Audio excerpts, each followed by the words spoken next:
നമ്മൾ ഇതുവരെയുള്ള ഒരു മൂന്നാമത്തെ ക്ലാസ് ആണ് ഇപ്പോൾ ഇൻകം ടാക്സ് ആക്ട്, പുതിയ ഇൻകം ടാക്സ് ആക്ട് 2025-ന്റെ. നമ്മൾ ഇന്ന് കവർ ചെയ്യുന്നത് ചാപ്റ്റർ 4-ലെ പാർട്ട് ഡി ആണ്.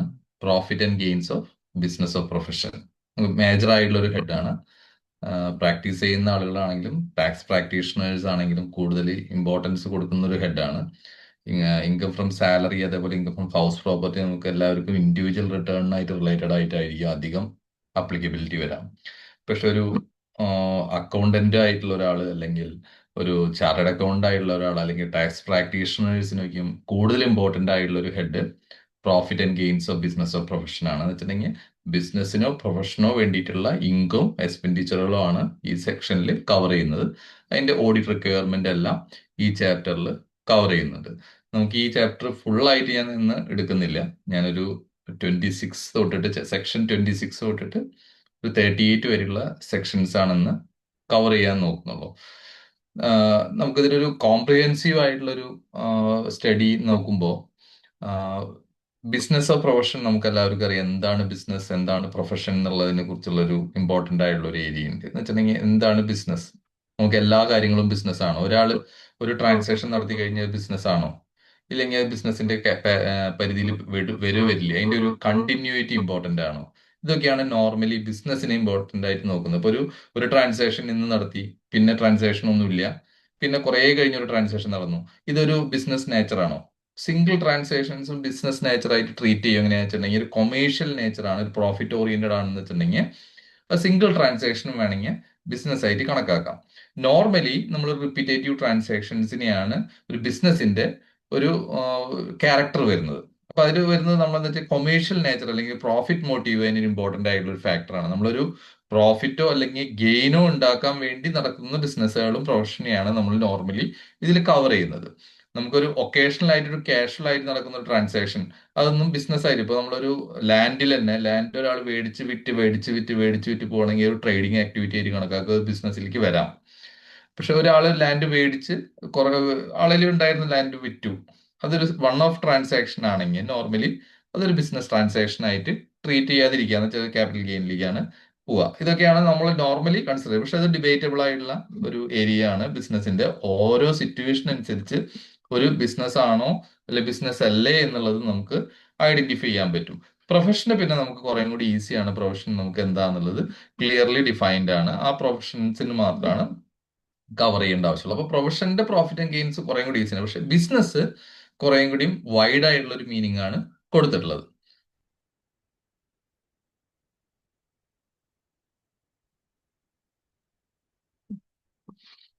നമ്മുടെ ചാപ്റ്റേഴ്സ് കവർ ചെയ്യുന്നത് ഇത്രയൊക്കെയാണ്. ഈ ഇൻകം ടാക്സ് ആക്ടിലെ 2025-ലെ ചാപ്റ്റർ 4 ആണ്.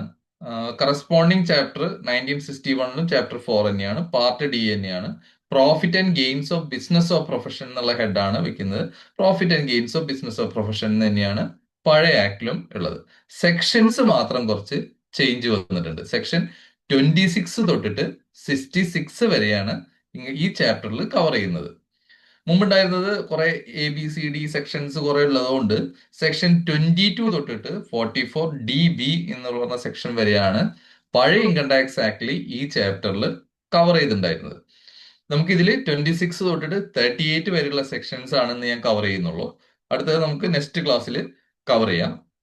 അതിൽ റിലവന്റ് അല്ലാത്ത കുറച്ച് സെക്ഷൻസ് ഒക്കെ ഉണ്ടാവും. നമുക്കത് സ്കിപ്പ് ചെയ്യാം. കുറച്ച് കാര്യങ്ങളൊക്കെ നമുക്ക് സ്കിപ്പ് ചെയ്യാവുന്നത് സ്കിപ്പ് ചെയ്ത് പോവാം. ബാക്കിയുള്ളത് നമുക്ക് അടുത്ത ക്ലാസ്സിൽ തന്നെ ഞാൻ ഇത് ബിസിനസ് ഓഫ് പ്രൊഫഷന്റെ സെക്ഷൻ ഈ ചാപ്റ്റർ കവർ ചെയ്യാൻ, കംപ്ലീറ്റ് ചെയ്യാന്നാണ് വിചാരിച്ചുള്ളത്. ഇനി നമുക്ക് അടുത്ത ഇതിലത്തെ ആദ്യത്തെ സെക്ഷനിലേക്ക് കടക്കാം. ഏതാണ് സെക്ഷൻ എന്ന് നോക്കാം. സെക്ഷൻ 26 ആണ് ആദ്യത്തെ സെക്ഷൻ വരുന്നത്. അതിന്റെ ഹെഡിങ് വരുന്നത് income under the head profit and gains of business of profession. അപ്പൊ അതിന്റെ നമുക്ക് ആ സെക്ഷൻ ഒന്ന് എടുക്കാം.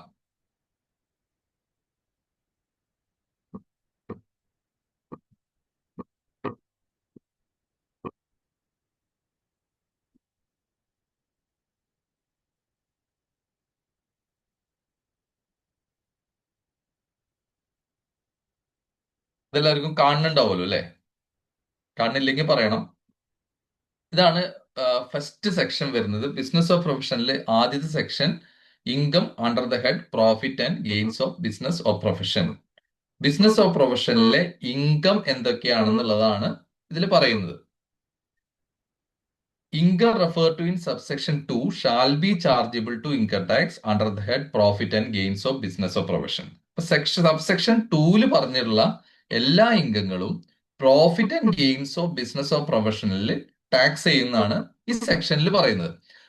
അതിൽ പറയുന്ന ഒരു ഇമ്പോർട്ടന്റ് ആയിട്ടുള്ള ഒരു ഹെഡിങ് ഇൻകം എന്നുള്ളതാണ്. അപ്പോൾ ഇൻകത്തിന്റെ ഡെഫിനിഷനിൽ വരുന്നുള്ള ഇൻകത്തിന്റെ നേച്ചറിലുള്ള transactions profit and gains of business of പ്രൊഫഷന്റെ ഹെഡിൽ വരാവുന്നത്. അപ്പൊ ബിസിനസ്സോ പ്രൊഫഷനോ റിലേറ്റഡ് ആയിട്ടുള്ള ഇൻകങ്ങൾ മാത്രമാണ് ഇതിലേക്ക് കവർ ചെയ്യുക എന്നുള്ളത് പറഞ്ഞുള്ളത്. അതൊക്കെ എന്താന്നുള്ളതാണ് പറഞ്ഞുള്ളത്. നമുക്ക് അടുത്ത സബ്സെക്ഷനിൽ നോക്കിക്കഴിഞ്ഞാൽ ഒരു ഇൻക്ലൂസീവ് ഡെഫിനേഷൻ ആണ് കൊടുത്തുള്ളത്. ഒരു എക്സ്ക്ലൂസീവ് ഡെഫിനേഷൻ അല്ല, ഒരു ഇൻക്ലൂസീവ് ആയിട്ടുള്ള ഡെഫിനേഷൻ ആണ് കൊടുത്തുള്ളത്. അതിൽ ആദ്യത്തെ എന്താണെന്ന് നോക്കാം. ആദ്യത്തെ ജസ്റ്റ് പറഞ്ഞുള്ള profit and gains of business of profession carried on by the assessee in a tax year. ഒരു സിമ്പിൾ ആയിട്ടുള്ള ഒരു വാക്കാണ് profit and gains of business of profession. എല്ലാവർക്കും അത് വളരെ സിമ്പിൾ ആയിട്ട് തോന്നും, പക്ഷെ അതിന്റെ ഒരു കവറേജ് ഒരുപാട് വൈഡാണ്.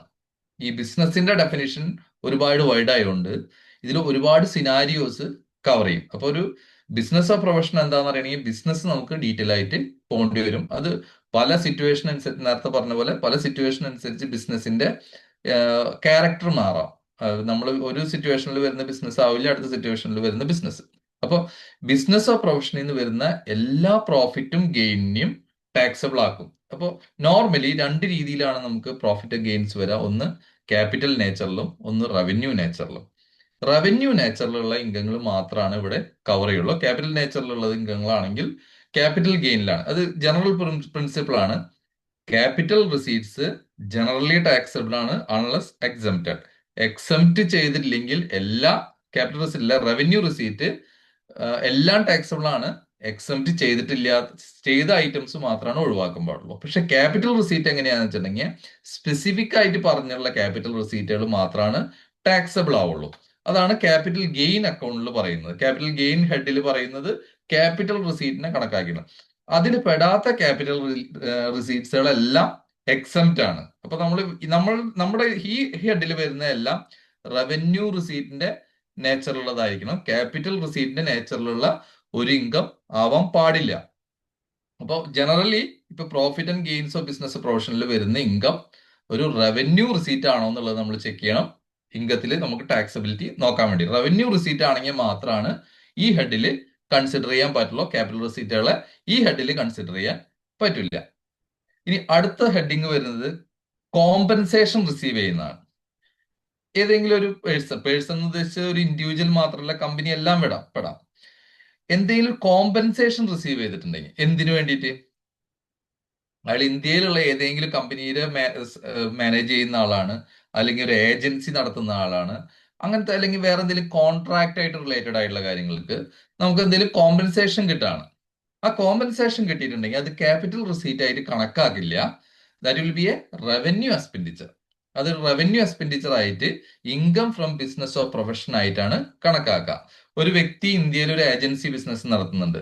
നാളെ എന്തെങ്കിലും ഒരു കാര്യം കൊണ്ട് നമുക്ക് ആ ഏജൻസി ബിസിനസ് നിർത്തിയിട്ട് നമുക്കൊരു കോമ്പൻസേഷൻ കിട്ടാണ്, അവർ ടെർമിനേറ്റ് ചെയ്യുമോ എന്തെങ്കിലും കോമ്പൻസേഷൻ കിട്ടുകയാണെങ്കിൽ ആ ഏജൻസി ബിസിനസ്സിന് കിട്ടുന്ന കോമ്പൻസേഷൻ അയാളുടെ ഇൻകം പോകുന്നതുകൊണ്ട് അതൊരു ക്യാപിറ്റൽ നേച്ചർ ആയിട്ട് കണക്കാക്കാൻ പറ്റില്ല. അയാളുടെ ബിസിനസ് റിലേറ്റഡ് ആയിട്ടുള്ള ഒരു ഇൻകം ആയിട്ടാണ് അതിനെ കണക്കാക്കാൻ പറ്റുള്ളൂ. അതുകൊണ്ട് അത് റവന്യൂ റിസീറ്റ് ആണ്. അത് ഈ ഹെഡില് income from business of profession എന്ന ഹെഡില് ടാക്സബിൾ ആണ്. ഇനി ചില കേസുകളിൽ ഗവൺമെന്റ് ഏറ്റെടുക്കും. മാനേജ്മെന്റോ അല്ലെങ്കിൽ എന്തെങ്കിലും പ്രോപ്പർട്ടിയോ എന്തെങ്കിലും ബിസിനസ് ഒക്കെ ഗവൺമെന്റ് ഏറ്റെടുക്കുന്ന, അല്ലെങ്കിൽ ഗവൺമെന്റ് കൺട്രോൾ ചെയ്യുന്ന കോർപ്പറേഷൻസ് ചിലപ്പോൾ ഏറ്റെടുക്കും.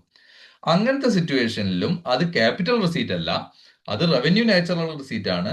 പ്രത്യേകിച്ച് ആ ബിസിനസ്സോ കാര്യങ്ങളോ ഏറ്റെടുക്കുന്നതുകൊണ്ട് ആ ബിസിനസിന്റെ നേച്ചർ ഈ ഹെഡിന്റെ കീഴിലാണ് വരിക, ബിസിനസ് ഓഫ് പ്രൊഫഷന്റെ ഹെഡിന്റെ കീഴിലാണ് വരിക. അത് ക്യാപിറ്റൽ റിസീറ്റ് അല്ല, റവന്യൂ റിസീറ്റ് ആയിട്ടാണ് കണക്കാക്കുക. അടുത്തത് ഇത്തിരി ഡിബേറ്റബിൾ ആയിട്ടുള്ള കുറെ ഇഷ്യൂസ് വന്നുള്ള ഒരു ഹെഡാണ് income derived from trade professional similar association from specific services perform to its members. Trade associations ഒക്കെ ഉണ്ടായിരിക്കാം. ഈ ട്രേഡ് അസോസിയേഷൻസ് ഒരു എന്തെങ്കിലും സ്പെസിഫിക് സർവീസ് എന്തെങ്കിലും മെമ്പേഴ്സിന് പ്രൊവൈഡ് ചെയ്യുന്നുണ്ടെങ്കിൽ ആ സ്പെസിഫിക് സർവീസ് ബിസിനസ് നേച്ചറിലാണ് കണക്കാക്കുക. അപ്പോൾ ആ അതൊരു ബിസിനസ് നേച്ചറുള്ള ഇതായിട്ടാണ്. ഇതിൽ നമുക്ക് കവർ ചെയ്യാത്തത് ഇപ്പൊ ഇവരുടെ മെമ്പർഷിപ്പ് ഫീയും അതേപോലെ മന്ത്ലി സബ്സ്ക്രിപ്ഷൻ ഫീ ഒക്കെ ഉണ്ടാവും. അതിന് സ്പെസിഫിക് സർവീസസിന് വേണ്ടിയിട്ട് കൊടുക്കുന്ന ഒരു എമൗണ്ട് അല്ല. അപ്പൊ ഒരു സ്പെസിഫിക് സർവീസസിന് വേണ്ടിയിട്ട് എന്തെങ്കിലും ഒരു എമൗണ്ട് കളക്ട് ചെയ്യുന്നുണ്ടെങ്കിൽ മെമ്പേഴ്സിന്റെ അത് ഇൻകം ഫ്രം ബിസിനസ് ഓർ പ്രൊഫഷണലാണ് കണക്കാക്കുക. അല്ലാത്തത് ഇൻകം ഫ്രം അതർ സോഴ്സിലാണ് വരിക. പ്രൊഫഷണൽ മന്ത്ലി സബ്സ്ക്രിപ്ഷനും അതേപോലെ മെമ്പർഷിപ്പ് ഫീ പോലെയുള്ള അസോസിയേഷന്റെ എമൗണ്ടുകളൊന്നും ബിസിനസ് ഓഫ് പ്രൊഫഷന്റെ ഹെഡിലല്ല വരിക. അത് ഇൻകം ഫ്രം അതർ സോഴ്സിലാണ് വരിക. അത് ബാക്കിയുള്ള വേറെ വേറെ സർവീസസ് കൊടുക്കുന്ന എന്തെങ്കിലും സർവീസസ് കൊടുക്കുന്നുണ്ടെങ്കിൽ ചിലപ്പോ ചില അസോസിയേഷൻസും ചിലപ്പോ ചില ഇതൊക്കെയും കണ്ടിട്ടുണ്ട്. മറ്റേ സ്പോർട്സിനൊക്കെ റിലേറ്റഡ് ആയിട്ടുള്ള ഒരു ബാർ നടത്തുന്നവരുണ്ട്, വേറെ എന്തെങ്കിലും ബിസിനസ് നടത്തുന്നവരുണ്ട്. അങ്ങനെ എന്തെങ്കിലും ബിസിനസ് ഇപ്പൊ ചില ട്രേഡ് അസോസിയേഷൻസ്, ഇപ്പൊ എനിക്കറിയാവുന്ന ഒരു ബിൽഡേഴ്സിന്റെ ഒരു അസോസിയേഷൻ ഉണ്ട്. അതേപോലെ അവരൊരു ഒരു പ്ലാറ്റ്ഫോം ഉണ്ടാക്കുന്നുണ്ട്. ആ പ്ലാറ്റ്ഫോം അവർ സർവീസ് ആയിട്ട് അതിലുള്ള മെമ്പേഴ്സിന് എല്ലാവർക്കും ആ പ്ലാറ്റ്ഫോമിൽ ജോയിൻ ചെയ്തുകൊണ്ട് അവർക്ക് ആ പ്ലാറ്റ്ഫോമിൽ ഉപയോഗിക്കാം. അതൊരു സ്പെസിഫിക് സർവീസ് ആണ്. അതൊരു ബിസിനസ് ആയിട്ടാണ് കണക്കാക്കുക. അത് മെമ്പേഴ്സിന്റെ കയ്യിൽ നിന്നാണ് കിട്ടുന്നുണ്ടെങ്കിലും പ്രിൻസിപ്പിൾ ഓഫ് മ്യൂച്വാലിറ്റിയിൽ അത് എക്സംപ്റ്റ് ആവില്ല. അതൊരു ബിസിനസ് റിസീറ്റ് ആയിട്ട് കണക്കാക്കിയിട്ട് ഇൻകം ഫ്രം ബിസിനസ് ഓഫ് പ്രൊഫഷന്റെ കീഴിലാണ് ആ എമൗണ്ട് ടാക്സ് ചെയ്യുക. ഇനി ഇമ്പോർട്ട് ലൈസൻസുകളും അതേപോലെ ക്യാഷ് അസിസ്റ്റൻസും എക്സ്പോർട്ടിന്റെ സെയിൽ ഓഫ് ഇമ്പോർട്ട് ലൈസൻസ് അതേപോലെ cash assistance against exports, duty drawbacks, ഇതൊക്കെയായിരിക്കും എക്സ്പോർട്ടും ഇമ്പോർട്ടായിട്ടും റിലേറ്റ് ചെയ്തിട്ടുള്ള ഇൻസെന്റീവ്സ് റിസീവ് ചെയ്യുന്നതാണ്. ഇങ്ങനെ എന്തെങ്കിലും ഇൻസെന്റീവ് റിസീവ് ചെയ്യുമ്പോൾ പഴയ ആക്ടില് സ്പെസിഫിക് ആയിട്ട് കുറച്ച് ഇൻസെന്റീവ്സ് പറഞ്ഞിട്ടുണ്ടായിരുന്നു. ഇപ്പൊ പുതിയ ആക്ടിൽ അങ്ങനെ സ്പെസിഫിക് ആയിട്ട് പറയുന്നില്ല, ജനറലൈസ് ചെയ്ത് പറഞ്ഞ sale of import licence, cash assistance, duty drawback, other duty remission or other export incentive എന്നുള്ള ജനറലൈസ് ചെയ്തിട്ടുള്ള ഒരു വാക്കാണ് ഉപയോഗിച്ചിട്ടുള്ളത്. അപ്പൊ അവിടെ നമുക്ക് റോഡ് ഡെപ്ത് എന്ന് പറഞ്ഞ സ്കീമുകൾ ഉണ്ടാവും, എക്സൈസിന്റെ കസ്റ്റംസിന്റെ ഡ്യൂട്ടി വേവർ ഉണ്ടായിരിക്കാം. ഇങ്ങനെ ഒരുപാട് അസിസ്റ്റൻസ് എക്സ്പോർട്ട് ആയിട്ട് റിലേറ്റഡ് ആയിട്ട് നമുക്ക് കിട്ടും. അപ്പൊ DEPB ലൈസൻസ്, അങ്ങനെ കുറെ എമൗണ്ടുകൾ നമുക്ക് കിട്ടാവുന്നതാണ്. ഇതെല്ലാം നമുക്ക് ബിസിനസ് ആയിട്ട് റിലേറ്റഡ് ആയിട്ടുള്ളതുകൊണ്ട് ഇൻകം ഫ്രം ബിസിനസ് ഓഫ് പ്രൊഫഷന്റെ ഹെഡിലാണ് അത് കവർ ചെയ്യുക. അത് വേറെ ഹെഡുകളിലേക്ക് പോവില്ല. അതെല്ലാം നമുക്ക് ഇവിടെ ടാക്സബിൾ ആണ്. അപ്പൊ നമുക്ക് എന്തെങ്കിലും എക്സ്പോർട്ട് അസിസ്റ്റൻസോ അല്ലെങ്കിൽ എന്തെങ്കിലും എക്സ്പോർട്ട് ആയിട്ട് റിലേറ്റഡ് ഇൻസെന്റീവോ കിട്ടിയിട്ടുണ്ടെങ്കിൽ അത് ഇൻകം ആയിട്ട് റെക്കഗ്നൈസ് ചെയ്യേണ്ടത് ബിസിനസ് ഓഫ് പ്രൊഫഷന്റെ കീഴിലായിരിക്കണം. ഇനി വരുന്നത് value of any benefit or perquisite. നമുക്ക് എന്തെങ്കിലും ഒരു ബെനിഫിറ്റോ അല്ലെങ്കിൽ ഒരു പെർക്വിസിറ്റോ കിട്ടുന്നുണ്ടെങ്കിൽ അത് convertible into money or not, cash or kind. ഇതില് ചെറിയൊരു കേസിന്റെ ബേസിലാണ് ഇത് വന്നിട്ടുണ്ടായത്. മുമ്പ് ക്യാഷ് ഓർ കൈൻഡ് എന്നുള്ളത് ഉണ്ടായിരുന്നില്ല. അതിന് സിറ്റുവേഷൻ ഉണ്ടായത് മഹീന്ദ്ര ഒരു സുപ്രീം കോടതി ഡിസിഷൻ വന്നതിന് ശേഷമാണ്. ഒരു ഒരു കമ്പനിയെ സംബന്ധിച്ച് ആ കമ്പനിക്ക് ഒരു എമൗണ്ട് കൊടുക്കാണ്ടായിരുന്നു വേറൊരു കമ്പനിക്ക്. അതൊരു ലോൺ ആയിട്ടാണ് നിൽക്കണ്ടായിരുന്നത്. ഒരു ടേക്ക് ഓവർ കഴിഞ്ഞ സമയത്ത് കമ്പനി ആ ലോൺ റൈറ്റ് ഓഫ് ചെയ്ത് കഴിഞ്ഞപ്പോ ആ റൈറ്റ് ഓഫ് ചെയ്തത് ക്യാപിറ്റൽ റെസീറ്റ് ആയിട്ട് എടുത്തു ഈ കമ്പനി. അത് സുപ്രീം കോടതി വരെ എത്തി. സുപ്രീം കോടതി അത് കമ്പനിക്ക് അനുകൂലമായിട്ട് വിധിച്ചു. അതിൽ പറഞ്ഞിട്ടുണ്ടായത് വാല്യൂ ഓഫ് ബെനിഫിറ്റ് പെർക്വിസിറ്റിലായി പെടില്ല. അത് ക്യാഷോ ക്യാഷ് ഇൻ കൈൻഡ് ആയിട്ടാണ്, ക്യാഷ് ആയിട്ടാണ് കണക്കാക്കുക. അത് എമൗണ്ട് ഇൻ ക്യാഷ് ആയിട്ടാണ് കണക്കാക്കുക. അതുകൊണ്ട് ഈ പരിധിയിൽ പെടില്ല എന്ന് പറഞ്ഞ ശേഷം ഈ സെക്ഷൻ അമെൻഡ് ചെയ്യാണ് ചെയ്തത്. Convertible into money or നോട്ടിന്റെ കൂടെ in cash or in kind എന്നുള്ള വാക്കും കൂടി ആഡ് ചെയ്തു. അപ്പൊ അങ്ങനത്തെ എന്തെങ്കിലും ബെനിഫിറ്റോ നമുക്ക് കിട്ടിയിട്ടുണ്ടെങ്കിൽ അത് ബിസിനസ്സിന് റിലേറ്റഡ് ആയിട്ടുള്ള എന്തെങ്കിലും ഒരു ബെനിഫിറ്റോ പ്രിക്വസിറ്റോ ആണെങ്കിൽ അതും ഈ ഹെഡിന്റെ ബിസിനസ് ഓഫ് പ്രൊഫഷന്റെ കീഴിലാണ് ടാക്സ് ചെയ്യുന്നത്. അതുപോലെ നേരത്തെ നമ്മൾ സാലറിയുടെ ഡിസ്കസ് ചെയ്യുന്ന സമയത്ത് പറഞ്ഞിരുന്നു, പാർട്ട്നേഴ്സിന് കൊടുക്കുന്ന റെമുനറേഷൻ നമുക്ക് സാലറിയുടെ ഹെഡിലല്ല വരാം. അപ്പൊ ഇൻട്രസ്റ്റ്, സാലറി, ബോണസ്, കമ്മീഷൻ ഇതെല്ലാം നമുക്ക് പാർട്ട്നേഴ്സിനാണ്, ഒരു ഫേമിന്റെ പാർട്ട്നേഴ്സിനാണ് കൊടുക്കുന്നത്. LLPയുടെ പാർട്ട്ണർക്കും ഫേം ആയിട്ടാണ് LLPയും കണക്കാക്കാം. LLPയുടെ പാർട്ട്ണർക്കും ഫേമിന്റെ പാർട്ട്ണർക്കും കൊടുക്കുമ്പോൾ ആ എമൗണ്ട് ടാക്സ് ചെയ്യുന്നത് ഇൻകം ഫ്രം ബിസിനസ് ഓഫ് പ്രൊഫഷന്റെ കീഴിലാണ്, സാലറി ഇൻകത്തിന്റെ കീഴിലല്ല.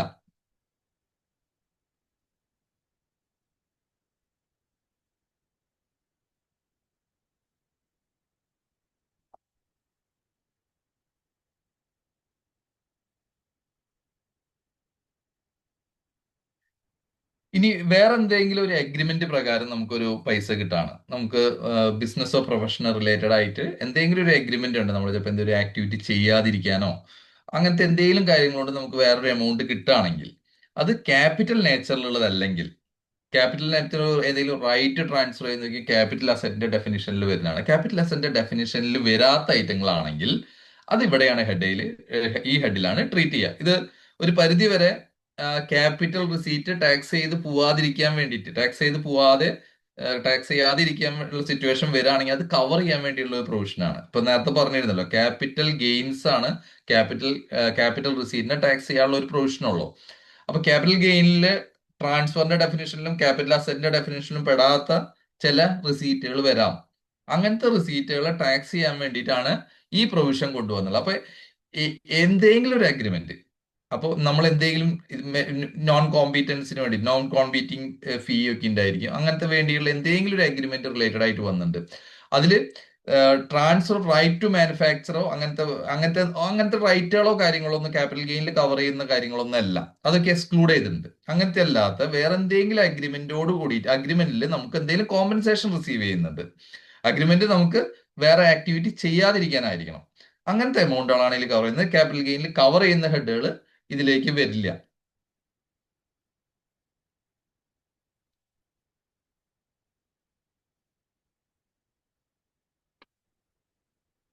പോലെ കീമൻ ഇൻഷുറൻസ് പോളിസി എന്ന് പറഞ്ഞിട്ട് കേട്ടിട്ടുണ്ടായിരിക്കാം. നമ്മൾ കീമൻ ഇൻഷുറൻസ് പോളിസിയുടെ പണ്ടുണ്ടായിരുന്ന സിസ്റ്റം എന്താണെന്ന് വെച്ചാൽ, നമ്മുടെ കീമാൻ ഇൻഷുർ ചെയ്യാൻ, കീമാൻ എന്ന് ഉദ്ദേശിച്ചിട്ടുണ്ടെങ്കിൽ ആ ബിസിനസിന്റെ ആരാണോ കീമാൻ, ഒരു കമ്പനി ആണെന്ന് വെച്ചിട്ടുണ്ടെങ്കിൽ അതിന്റെ എം ഡി ആയിരിക്കും കീമാൻ ആയിട്ടുള്ള ഒരാൾ, പാർട്ണർഷിപ്പിന്റെ ആണെങ്കിൽ മാനേജിങ് പാർട്ണർ ആയിരിക്കും, അല്ലെങ്കിൽ പാർട്ട്നേഴ്സ് ആയിരിക്കും കീമാൻ ആയിട്ടുള്ള ആൾക്കാർ.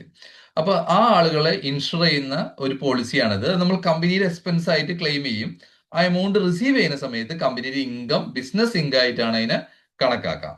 ഇത് പണ്ട് ചെയ്തിരുന്ന ഒരു എക്സംഷൻ ഉണ്ടായിരുന്നു, ഇപ്പൊ ആ എക്സംഷൻ ഇല്ല. പണ്ട് പലരും ഈ കീമൻ ഇൻഷുറൻസ് കമ്പനിയുടെ പേരിൽ ചേർന്നിട്ട് ഈ ഇൻഷുറൻസ് പോളിസി ഈ മാനേജിങ് പാർട്ട്ണറുടെ പേരിലോ അല്ലെങ്കിൽ മാനേജിങ് ഡയറക്ടറുടെ പേരിലോ അസൈൻ ചെയ്യും. എന്നിട്ട് കിട്ടുന്ന സമയത്ത് മാനേജിങ് പാർട്ട്ണറും അല്ലെങ്കിൽ മാനേജിങ് ഡയറക്ടർ അതിൽ സെക്ഷൻ 10(10)(d) എക്സംഷൻ ക്ലെയിം ചെയ്തിരുന്നു. അങ്ങനെ ഒരു സിസ്റ്റം പണ്ടുണ്ടായിരുന്നു. പിന്നെ അത് ഇപ്പൊ അവൈലബിൾ അല്ല, നമുക്ക് ആ എക്സംഷൻ എടുക്കാൻ പറ്റില്ല. ഇടയിൽ അത് അമെൻഡ് ചെയ്തിരുന്നു, ആ എക്സംഷൻ എടുക്കാൻ പറ്റില്ല എന്നുള്ളത് ക്ലിയർ ആയിട്ട് പറഞ്ഞിരുന്നു. അപ്പൊ കീമാൻ ഇൻഷുറൻസ് പോളിസിയിൽ നമ്മൾ കമ്പനി അല്ലെങ്കിൽ പാർട്ണർഷിപ്പ് ഫേമോ അല്ലെങ്കിൽ ഒരു പ്രൊപ്രൈറ്റർഷിപ്പ് ഫേമോ ആളുടെ പേരിൽ എടുത്തു കഴിഞ്ഞിട്ടുണ്ടെങ്കിൽ ആ വരുന്ന എമൗണ്ട് ആ കമ്പനിയിൽ തന്നെ ബിസിനസ് ഇൻകം ആയിട്ട് തന്നെ കണക്കാക്കണം. അപ്പൊ മെച്യൂർ ആയിട്ട് കിട്ടുന്ന എമൗണ്ടും അതുമ്പോൾ വരുന്ന ബോണസ് ആയിട്ടുള്ള എമൗണ്ടും നമുക്ക് ആ ഹെഡിൽ തന്നെ കവർ ചെയ്ത് ടാക്സ് ചെയ്യണം.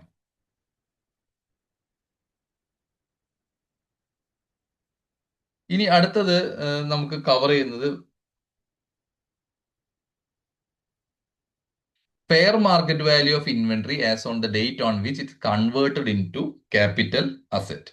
ഇവിടെ നമുക്കൊരു ഒരു എക്സാമ്പിൾ പറയാവുന്നത്, ഇപ്പൊ എന്റെ പേരിൽ ഒരു ലാൻഡ് ഉണ്ട്. ഈ ലാൻഡ് ഞാൻ എന്ത് ചെയ്തു, ഞാനൊരു ബിൽഡറും ആണെന്ന് വെക്കുക, ഞാൻ എന്ത് ചെയ്തു, എന്റെ സ്റ്റോക്ക് ഇൻ ട്രേഡ് ആയിട്ട് കൺവേർട്ട് ചെയ്തു. അതിന് ശേഷം ഞാൻ ആ ബിൽഡിങ്ങിൽ ആ എമൗണ്ട് ആ ലാൻഡിൽ ഞാൻ എന്റെ ബിൽഡിങ് പണിയാൻ പോവാണ്. അപ്പോൾ ഓൾറെഡി സ്റ്റോക്ക് ഇൻ ട്രേഡ് ആയിട്ട് ഏത് ഡേറ്റിലാണോ കൺവേർട്ട് ചെയ്യുന്നത് ആ ഡേറ്റിൽ ശരിക്കും അവിടെ ടാക്സബിലിറ്റി വന്നു. ഏത് ഡേറ്റിലാണോ ഈ ക്യാപിറ്റൽ ഗുഡ്സ് ഇൻവെന്ററി ആയിട്ട് കൺവേർട്ട് ചെയ്യുന്നത് ആ ഡേറ്റിൽ അവിടെ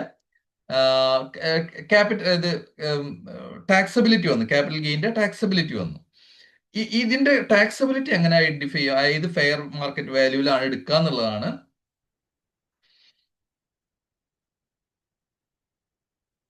സോറി, ഞാൻ റിവേഴ്സ് ആണ് വന്നത്.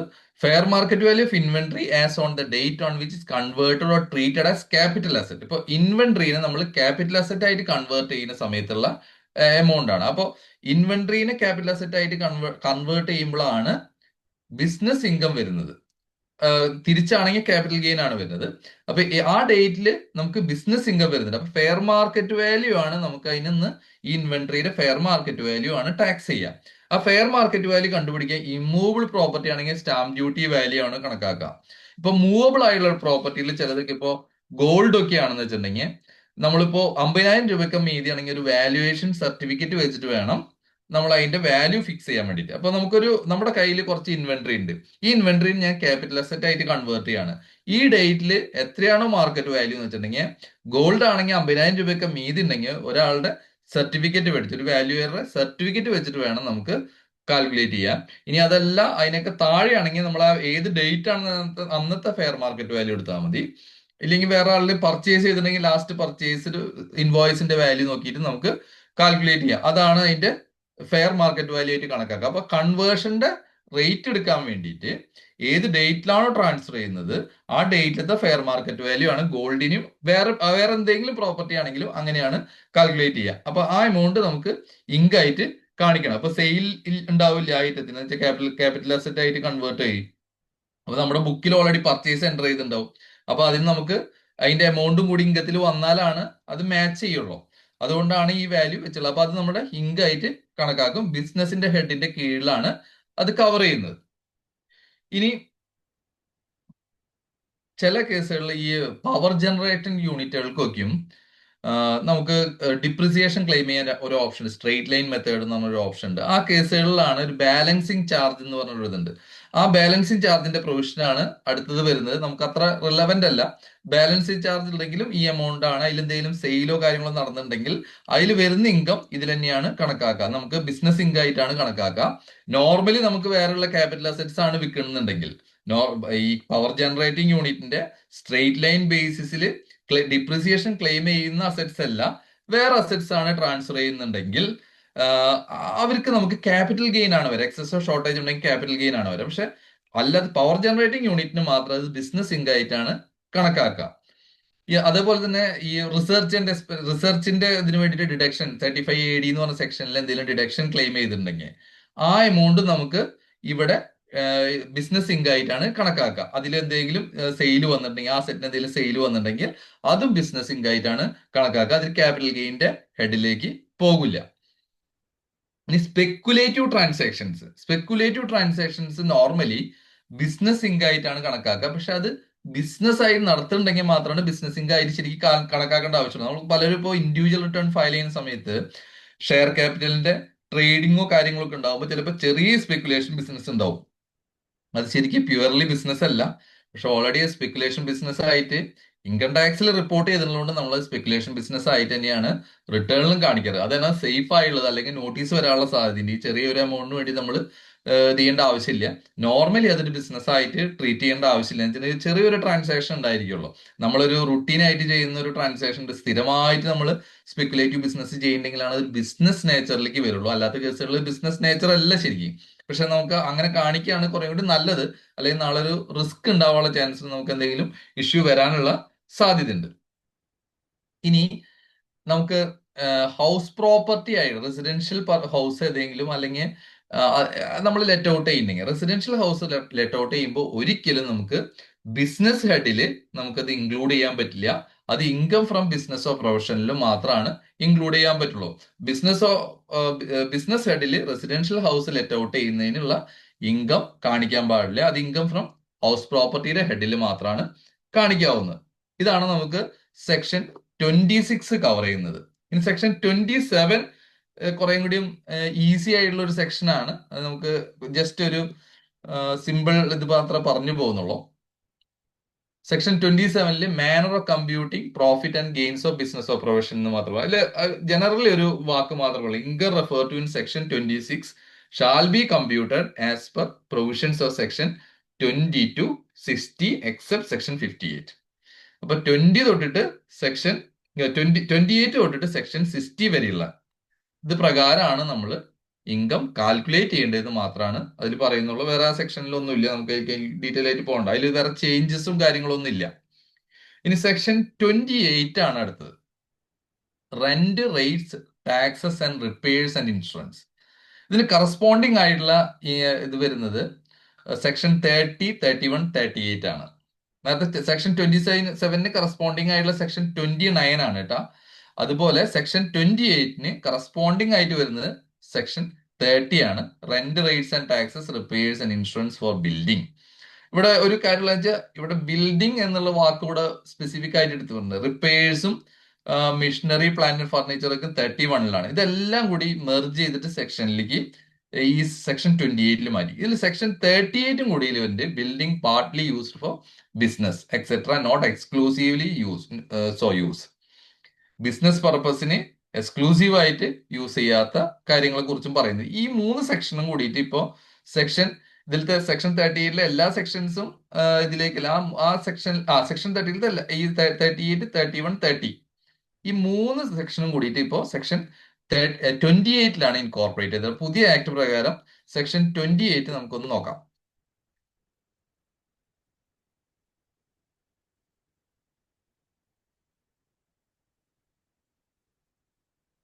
ഇതാണ് സെക്ഷൻ 28-ല് rent, rates, taxes, repairs and insurance. The following shall be allowed as deduction in respect of premises, machinery, plant or furniture used for the purpose of business or profession. ഇതിൽ ആദ്യം പറയുന്നത് എന്താണ്? ഇതിൽ നമുക്ക് ആദ്യം പറയുന്നത് insurance premium in respect of against risk of damage or destruction there of.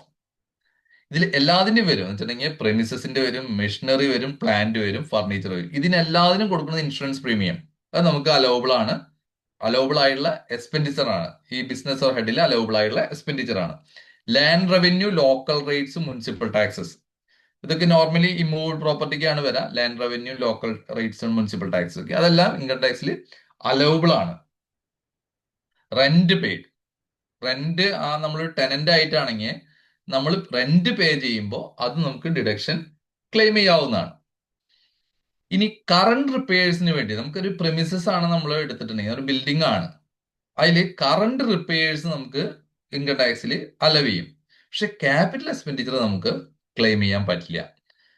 നമുക്ക് അത് ചിലപ്പോ അഗ്രിമെന്റിൽ പറഞ്ഞിട്ടുണ്ടാവാം ക്യാപിറ്റൽ എക്സ്പെൻഡിച്ചർ നമ്മൾ ചെയ്യണം എന്നുള്ളത്. പക്ഷെ ക്യാപിറ്റൽ എക്സ്പെൻഡിച്ചർ ക്ലെയിം ചെയ്യാൻ പറ്റില്ല. നമുക്ക് റവന്യൂ എക്സ്പെൻഡിച്ചർ നമുക്ക് ക്ലെയിം ചെയ്യുന്നതുകൊണ്ട് കുഴപ്പമില്ല.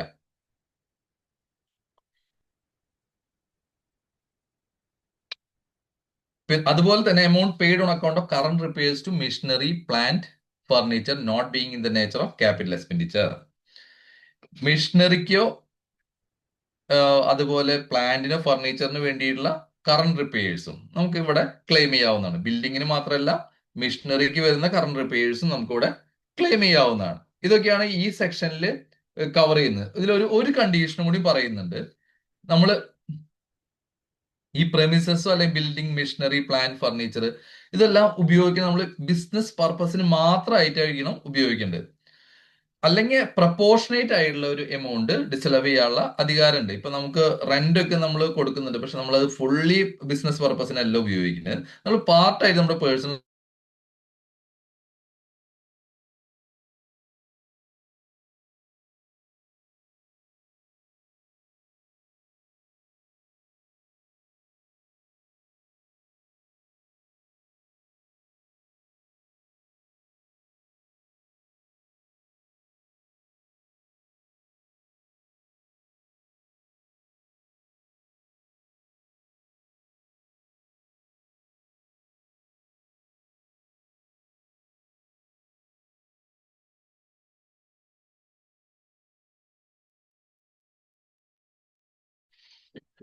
അപ്പൊ നമ്മൾ തന്നെ ഒരു എമൗണ്ട് ഡിസലവ് ചെയ്യാണ് അതിൽ ഏറ്റവും നല്ലത്. നമുക്ക് ഒരു ചെറിയൊരു എമൗണ്ട് ഡിസലവ് ചെയ്ത് കഴിഞ്ഞാൽ അസിംഗ് ഓഫീസർക്ക് പിന്നെ ആയി കൂടുതൽ ഡിസലവ് ചെയ്യാനുള്ള ചാൻസ് കുറവായിരിക്കും. അപ്പൊ നമ്മൾ ബിസിനസ് പർപ്പസിനെല്ലാം ആ പ്ലാന്റ് ആൻഡ് മെഷീനറി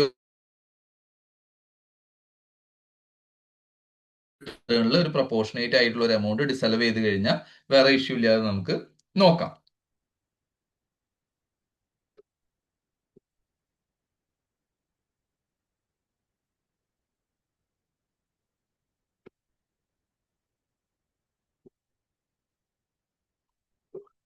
ഇനി അടുത്ത സെക്ഷൻ കുറച്ചും കൂടി നമുക്ക് ചേഞ്ച് ഉള്ള ഒരു സെക്ഷൻ ആണ്. പക്ഷെ ഭയങ്കര ചേഞ്ച് ഇല്ല, വേറെ സെക്ഷനിൽ നിന്ന് ഇങ്ങോട്ട് കുറച്ച് എമൗണ്ടുകൾ കൊണ്ടുവന്നിട്ടുണ്ടെന്ന് മാത്രം. Deduction related to employee welfare. Employee വെൽഫെയറിന് വേണ്ടിയുള്ള പേയ്മെന്റുകളുടെ ഡിഡക്ഷൻസ് ആണ് ഇവിടെ പറയുന്നത്. അത് സെക്ഷൻ 36-ലായിരുന്നു, അതർ ഡിഡക്ഷനിലായിരുന്നു കുറെ കവർ ചെയ്തിരുന്നത്. പിന്നെ 40A എന്ന് പറഞ്ഞ സെക്ഷനിലും കുറച്ച് കവർ ചെയ്തിരുന്നു. Expense or payment deductible in certain circumstances. അങ്ങനെ 2 ഹെഡിലായിരുന്നു ഈ എമൗണ്ടുകൾ കവർ ചെയ്തിരുന്നത്. ഇപ്പൊ അതെല്ലാം കൂടി നമുക്ക് deduction related to employee welfare എന്ന് പറഞ്ഞ സെക്ഷനിലേക്ക് കൊണ്ടുവന്നു. സെക്ഷൻ ഒന്ന് നോക്കാം.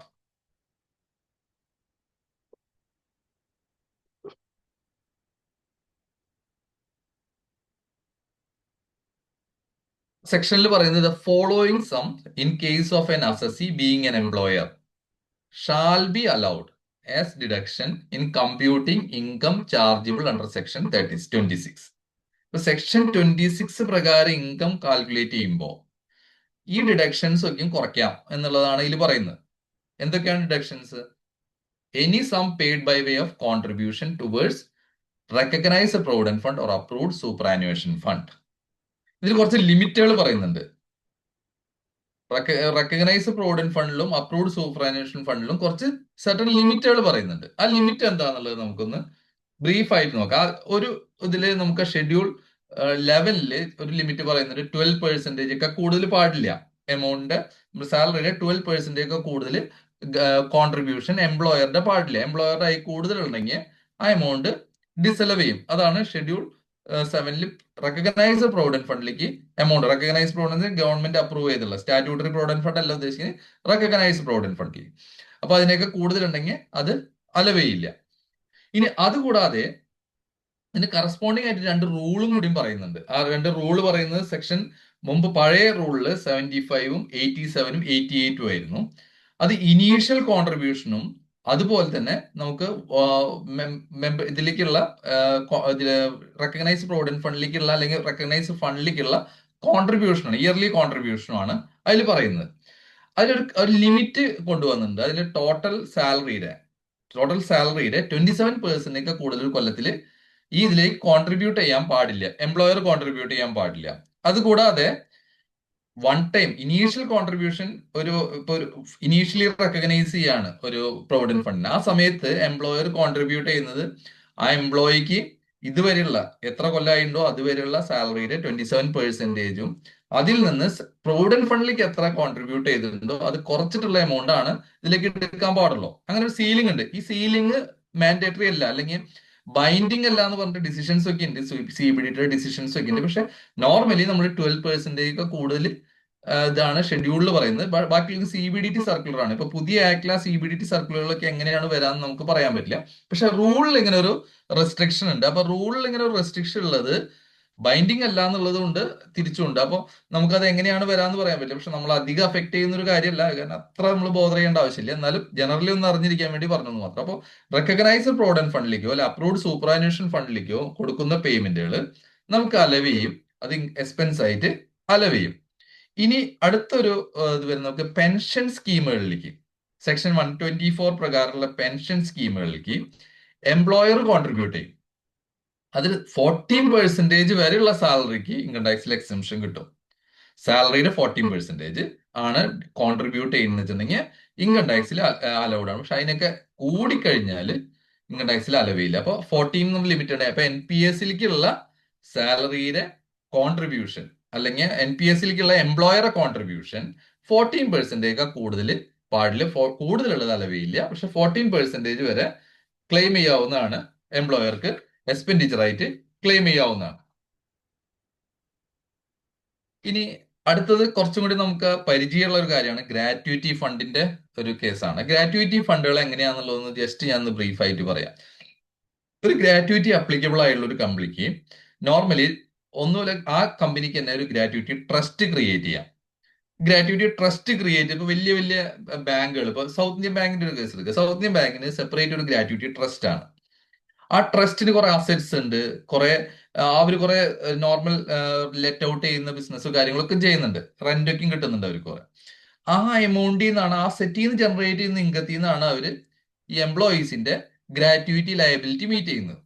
ഇതുപോലെ പല രീതിയിൽ ആളുകൾ ചെയ്യുന്നുണ്ട്. അവർക്ക് അവരുടേതായ തന്നെ ഗ്രാറ്റുവിറ്റി ട്രസ്റ്റുകൾ ഉണ്ടാവും. ചിലർ എന്ത് ചെയ്യുന്ന വെച്ചിട്ടുണ്ടെങ്കിൽ LIC പോലെയുള്ള ഇൻഷുറൻസ് ഏജൻസികളെ ഏൽപ്പിക്കും. അവരാണ് നമ്മുടെ ഗ്രാറ്റുവിറ്റി ഫണ്ട് മാനേജ് ചെയ്യുക. അപ്പൊ അതിന് വേണ്ടിയിട്ട് ഒരു അപ്രൂവ്ഡ് ഗ്രാറ്റുവിറ്റി ട്രസ്റ്റ് ആവശ്യമുണ്ട്. LIC ആണ് മാനേജ് ചെയ്യുന്നുണ്ടെങ്കിൽ നമ്മളൊരു separate approved gratuity trust create ചെയ്യണം. ഈ അപ്രൂവ്ഡ് ഗ്രാറ്റുവിറ്റി ട്രസ്റ്റിന്റെ പണി എന്താണെന്ന് വെച്ചിട്ടുണ്ടെങ്കിൽ ജസ്റ്റ് ഫണ്ട് റിസീവ് ചെയ്യുക. ആ ഫണ്ട് കിട്ടിക്കഴിഞ്ഞിട്ടുണ്ടെങ്കിൽ അത് എംപ്ലോയർക്ക് ഡിസ്ട്രിബ്യൂട്ട് ചെയ്യാം. പക്ഷെ അതിന്റെ സിഗ്നറ്ററീസ് ഒന്നും ഈ കമ്പനിയിലെ ആരും ആവാൻ പാടില്ല. കമ്പനിയില് MDO ഡയറക്ടേഴ്സ് ആരും പാടില്ല. ഇതിലെ എംപ്ലോയീസ് തന്നെയാവണം. അപ്പൊ എംപ്ലോയീസിന് വേണ്ടി ക്രിയേറ്റ് ചെയ്യുന്ന ഗ്രാറ്റുവിറ്റി ട്രസ്റ്റുകളായിരിക്കും. അപ്പൊ നമുക്ക് ഈ ഗ്രാറ്റുവിറ്റി ട്രസ്റ്റുകൾക്ക് കൊടുക്കുന്ന പൈസ, ഈ ഗ്രാറ്റുവിറ്റി ട്രസ്റ്റിലേക്കല്ല, ഗ്രാറ്റുവിറ്റി ട്രസ്റ്റിന് വേണ്ടി നമ്മൾ LICയിലേക്കോ അവർക്ക് കൊടുക്കുന്ന പൈസ നമുക്ക് എക്സ്പെൻഡിച്ചർ ആയിട്ട് ക്ലെയിം ചെയ്യാൻ പറ്റും. അതാണ് ഈ സെക്ഷനിൽ പറയുന്നത്. ഇതിലൊരു ഫേമസ് ആയിട്ടുള്ള ഒരു ഡിസിഷൻ ഉണ്ട്, ടെക്സ് ടൂൾ എന്ന് പറഞ്ഞൊരു സുപ്രീം കോടതി ഡിസിഷൻ ഉണ്ട്. അത് പ്രകാരം ഇത് ഇൻകം ടാക്സ് ആക്ടിൽ നമുക്ക് അലൗഡ് ആന്ന് പറഞ്ഞിട്ട് ഇൻകം ടാക്സിന്റെ പരിധിയിൽ വരുന്ന സെക്ഷനിൽ ഉണ്ടെങ്കിലും പലപ്പോഴും ഡിബേറ്റബിൾ ആണ്. ഇതിന്റെ എമൗണ്ട് ആക്ച്വൽ പേയ്മെന്റ് ബേസിലാണോ, പ്രൊവിഷൻ അലോ ചെയ്യണോ, അങ്ങനത്തെ കുറെ ഇഷ്യൂസ് ഉണ്ട്. അപ്പോൾ ഇതില് ഈ ഗ്രാറ്റുവിറ്റി ട്രസ്റ്റ് അപ്രൂവ്ഡ് അല്ലെങ്കിൽ, ഇപ്പൊ നമ്മൾ ഒരു ഗ്രാറ്റുവിറ്റി ട്രസ്റ്റ് ഉണ്ടാക്കി അതിന്റെ അപ്രൂവൽ എടുക്കാൻ നോക്കി, അപ്രൂവൽ കിട്ടിയില്ല. പക്ഷെ നമ്മൾ LIC ആയിട്ട് നമ്മൾ ഒരു അഗ്രിമെന്റിൽ എത്തിയിട്ട് LICക്ക് നമ്മൾ പേയ്മെന്റ് കൊടുത്തിട്ടുണ്ട്. പക്ഷെ ഈ ഗ്രാറ്റുവിറ്റി ട്രസ്റ്റ് അപ്രൂവ്ഡ് അല്ലെങ്കിൽ തിരിച്ചു വരുമ്പോ അവര് പേയ്മെന്റ് നടത്തേണ്ട, എംപ്ലോയീസിന് പേയ്മെന്റ് നടത്തേണ്ട ഗ്രാറ്റുവിറ്റി ട്രസ്റ്റ് അപ്രൂവ്ഡ് അല്ലെങ്കിൽ ഇൻകം ടാക്സിൽ വേണമെങ്കിൽ എക്സംഷൻ അല്ലെങ്കിൽ ഡിഡക്ഷൻ അലവ് ചെയ്തിരിക്കാം. അപ്പൊ അതിന് വേണ്ടിയിട്ടാണ് അപ്രൂവ്ഡ് ഗ്രാറ്റുവിറ്റി ഫണ്ടിനെ കുറിച്ച് പറഞ്ഞത്. അപ്പൊ അപ്രൂവ്ഡ് ഗ്രാറ്റുവിറ്റി ഫണ്ട് വഴി തന്നെ വേണം ഈ ഗ്രാറ്റുവിറ്റി ഡിസ്ട്രിബ്യൂട്ട് ചെയ്യാൻ വേണ്ടിയിട്ട്. അപ്പൊ അത് എപ്പോഴും ഓർപ്പിക്കണം. അപ്പൊ ഈ ഒരു കാര്യമാണ് കിട്ടുന്നത്. നമുക്ക് അപ്രൂവ്ഡ് ഗ്രാറ്റുവിറ്റി ട്രസ്റ്റ് ആയിരിക്കണം, LIC ആയിട്ട് റിലേറ്റഡ് ആവാം. ഇനി അതല്ലെങ്കിൽ സെപ്പറേറ്റ് ട്രസ്റ്റ് ആയിട്ട് നിന്നോണ്ട് കുഴപ്പമില്ല. LIC അല്ല, ആ ട്രസ്റ്റ് അസറ്റ്സ് എല്ലാം ഹോൾഡ് ചെയ്തിട്ട് ആ അസറ്റ്സിൽ നിന്ന് ജനറേറ്റ് ചെയ്യുന്ന ഇൻകം കൊണ്ടാണ് ഗ്രാറ്റുവിറ്റി കൊടുക്കുന്നുണ്ടെങ്കിലും അത് നമുക്ക് ഇൻകം ടാക്സിൽ ഡിഡക്ഷൻ ക്ലെയിം ചെയ്യാവുന്ന ഒരു കാര്യമാണ്.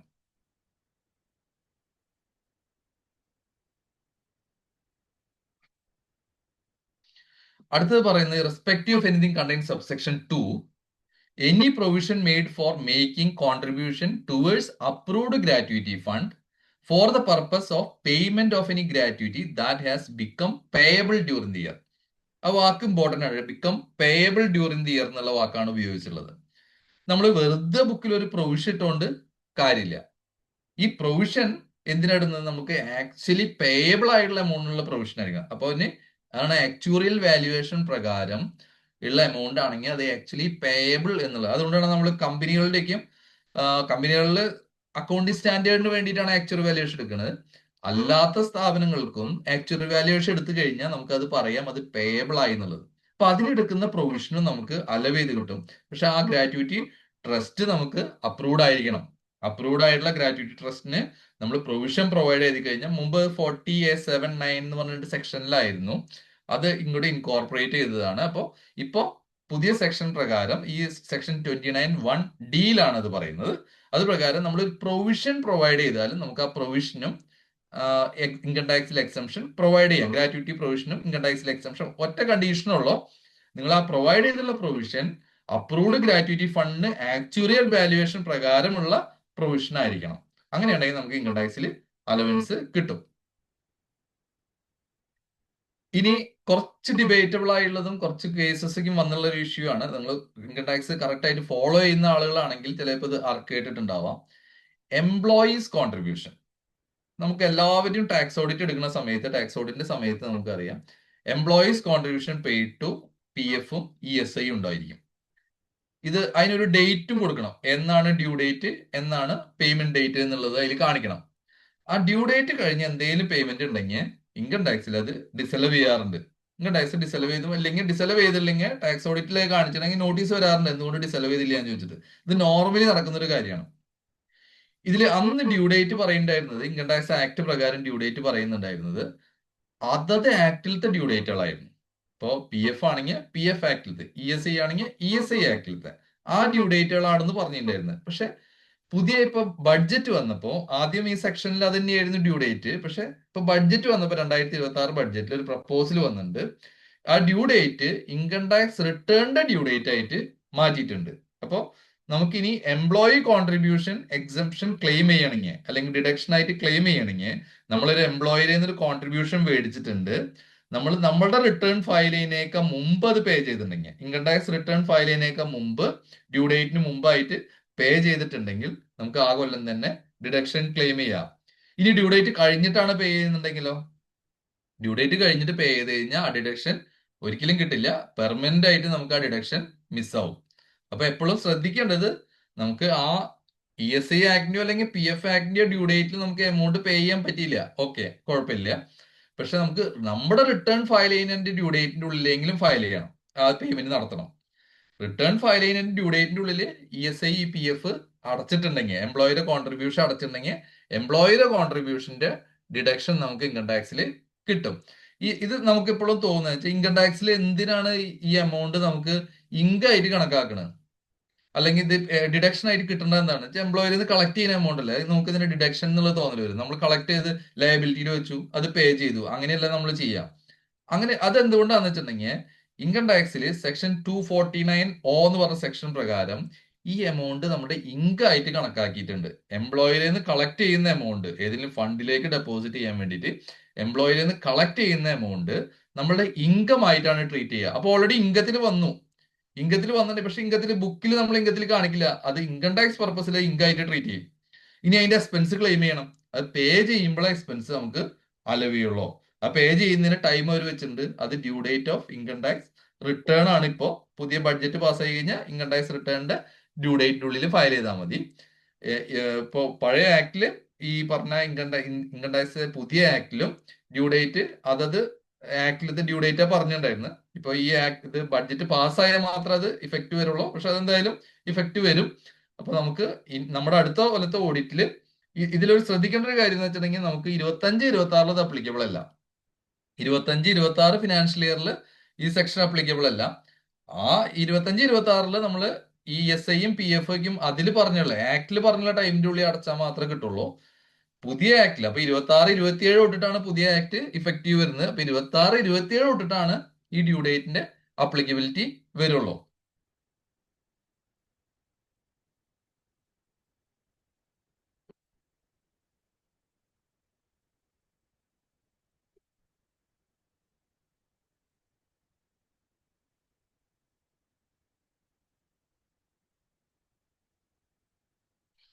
ഇതിൽ ഒരു അടുത്ത ഒരു സെക്ഷൻ പറയുന്നത് വെച്ചിട്ടുണ്ടെങ്കിൽ വെറുതെ ഒരു പ്രൊവിഷൻ ഇട്ടുകൊണ്ട് നമുക്ക് അലവൻസ് കിട്ടില്ല.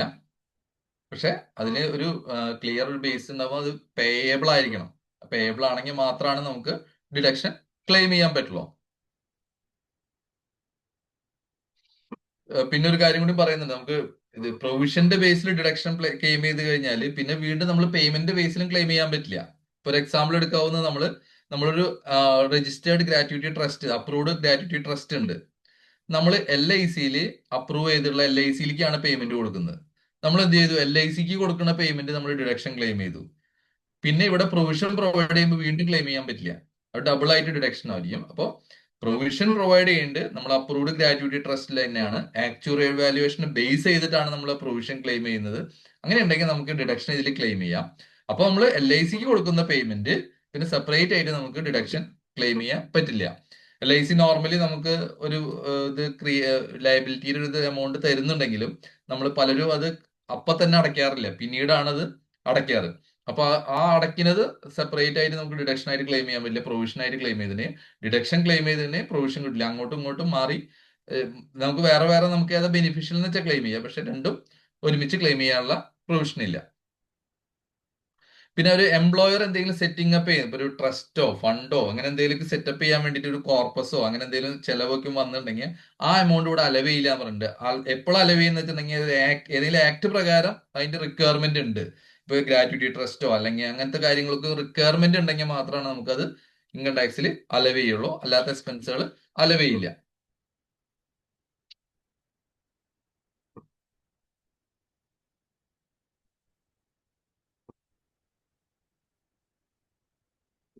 ഇനി section 30 deduction on certain premium.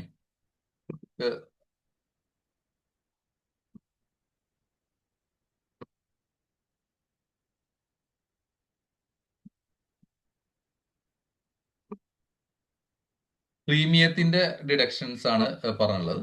Insurance ഒക്കെയാണ് അത് കവർ ചെയ്യുന്നത്. ഇപ്പൊ സ്റ്റോക്കിന് ഇൻഷുറൻസ് എടുക്കുക, അതുപോലെ ഫെഡറൽ മിൽക്ക് കോപ്പറേറ്റീവ് സൊസൈറ്റി ഉണ്ട്, അതിന്റെ മെമ്പേഴ്സിന്റെ ഇപ്പൊ അവര് കാറ്റിലിനെ ഇൻഷുർ ചെയ്യുന്ന കേസുകളാണ്.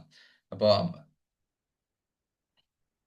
ആ കോപ്പറേറ്റീവ് സൊസൈറ്റി ഓരോ മെമ്പേഴ്സിന്റെ കാറ്റിലിനെ ഇൻഷുർ ചെയ്യുന്നുണ്ടെങ്കിൽ അതിന്റെ എമൗണ്ട് ക്ലെയിം ചെയ്യാവുന്നതാണ്. പിന്നെ സ്റ്റാഫിന് വേണ്ടിയുള്ള മെഡിക്കൽ ഇൻഷുറൻസുകൾ എടുത്തിട്ടുണ്ടെങ്കിൽ അത് നമുക്ക് ഡിഡക്ഷൻ ആയിട്ട് ക്ലെയിം ചെയ്യാവുന്നതാണ്. അപ്പൊ നമുക്ക് സ്റ്റോക്കിന്റെ, സ്റ്റോഴ്സിന്റെ, ബിസിനസ് പ്രൊഫഷന് വേണ്ടിയിട്ടുള്ള ഇൻഷുറൻസ് ഒക്കെ എടുക്കുന്നതെല്ലാം കവർ ചെയ്യുന്നുണ്ട്. അത് കൂടാതെ എംപ്ലോയിക്ക് വേണ്ടി, എംപ്ലോയറെ ഹെൽത്തോ അല്ലെങ്കിൽ ഫാമിലിക്ക് വേണ്ടിയിട്ടോ എടുത്തു കഴിഞ്ഞിട്ടുണ്ടെങ്കിൽ അത് നമുക്ക് ഡിഡക്ഷൻ ക്ലെയിം ചെയ്യാവുന്നതാണ്. അതാണ് സെക്ഷൻ 30 കവർ ചെയ്യുന്നുള്ളൂ. അത്ര വേറെ കൂടുതൽ കാര്യങ്ങളൊന്നും ഇല്ല. അത് നിങ്ങൾക്ക് സെൽഫ് എക്സ്പ്ലനേറ്ററി ആണെന്ന് തോന്നുന്നത്. നമുക്ക് അടുത്ത സ്ലൈഡിലേക്ക് പോവാം. സെക്ഷൻ 31. സെക്ഷൻ 31 ഒരു ഇൻട്രസ്റ്റിംഗ് ആയിട്ടുള്ള ഒരു സെക്ഷനാണ്. നിങ്ങൾക്ക് ബാഡറ്റും പ്രൊവിഷൻ ഫോർ ബാഡറ്റിന്റെ അപ്ലിക്കബിലിറ്റി ആണ് ഇത് പറയുന്നത്.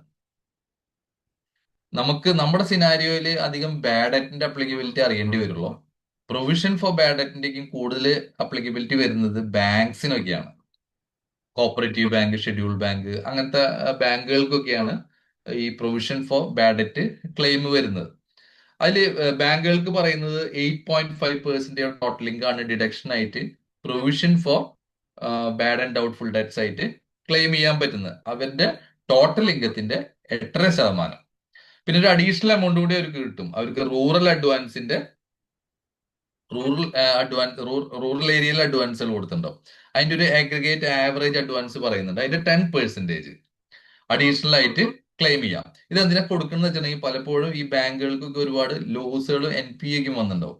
NPAക്കും വന്നുള്ള അവർക്കൊരു റിലീഫിന് വേണ്ടിയിട്ടാണ് കൊടുക്കുന്നത്. ഇതിൽ വേറൊരു സിസ്റ്റം കൂടി ഉണ്ട്. ഒരു അക്കൗണ്ട് മെയിൻറ്റെയിൻ ചെയ്യാൻ പറഞ്ഞു. ഇപ്പോൾ പ്രൊവിഷൻ ഫോർ ബാങ്കിന്റെ ഒരു അക്കൗണ്ട് ഉണ്ട്. ആ അക്കൗണ്ട് പ്രകാരമൊക്കെയാണ് നമുക്കിത് ക്ലെയിം ചെയ്യാൻ പറ്റുള്ളൂ. നമുക്ക് ബാങ്കുകൾ ചെയ്യുന്നവരുണ്ടെങ്കിലാണ് കൂടുതൽ അതിലേക്ക് നോക്കേണ്ട ആവശ്യമുള്ളൂ. നമുക്ക് ബാക്കിയുള്ള ബിസിനസ്സുകൾക്ക് വേറൊരു പ്രൊവിഷനാണ്. NBFCകൾക്കും കൂടി വരുന്നുണ്ട്. NBFCയിൽ 5% ഒരു ലിമിറ്റ് കിട്ടുന്നത്. അപ്പൊ നമുക്ക് ടോട്ടൽ ഇൻകത്തിന്റെ 5% വരെ നമുക്ക് പ്രൊവിഷൻ, ബാഡ് ഡെറ്റ് പ്രൊവിഷൻ നമുക്ക് ഡിഡക്ഷൻ ആയിട്ട് ക്ലെയിം ചെയ്യാവുന്നതാണ് NBFCകൾക്ക്. ബാങ്കുകളാണെങ്കിൽ അത് 8.5ഉം പിന്നെ റൂറൽ ഏരിയയിലുള്ളതിന് ഒരു 10% അഡീഷണൽ ആയിട്ടും കിട്ടും.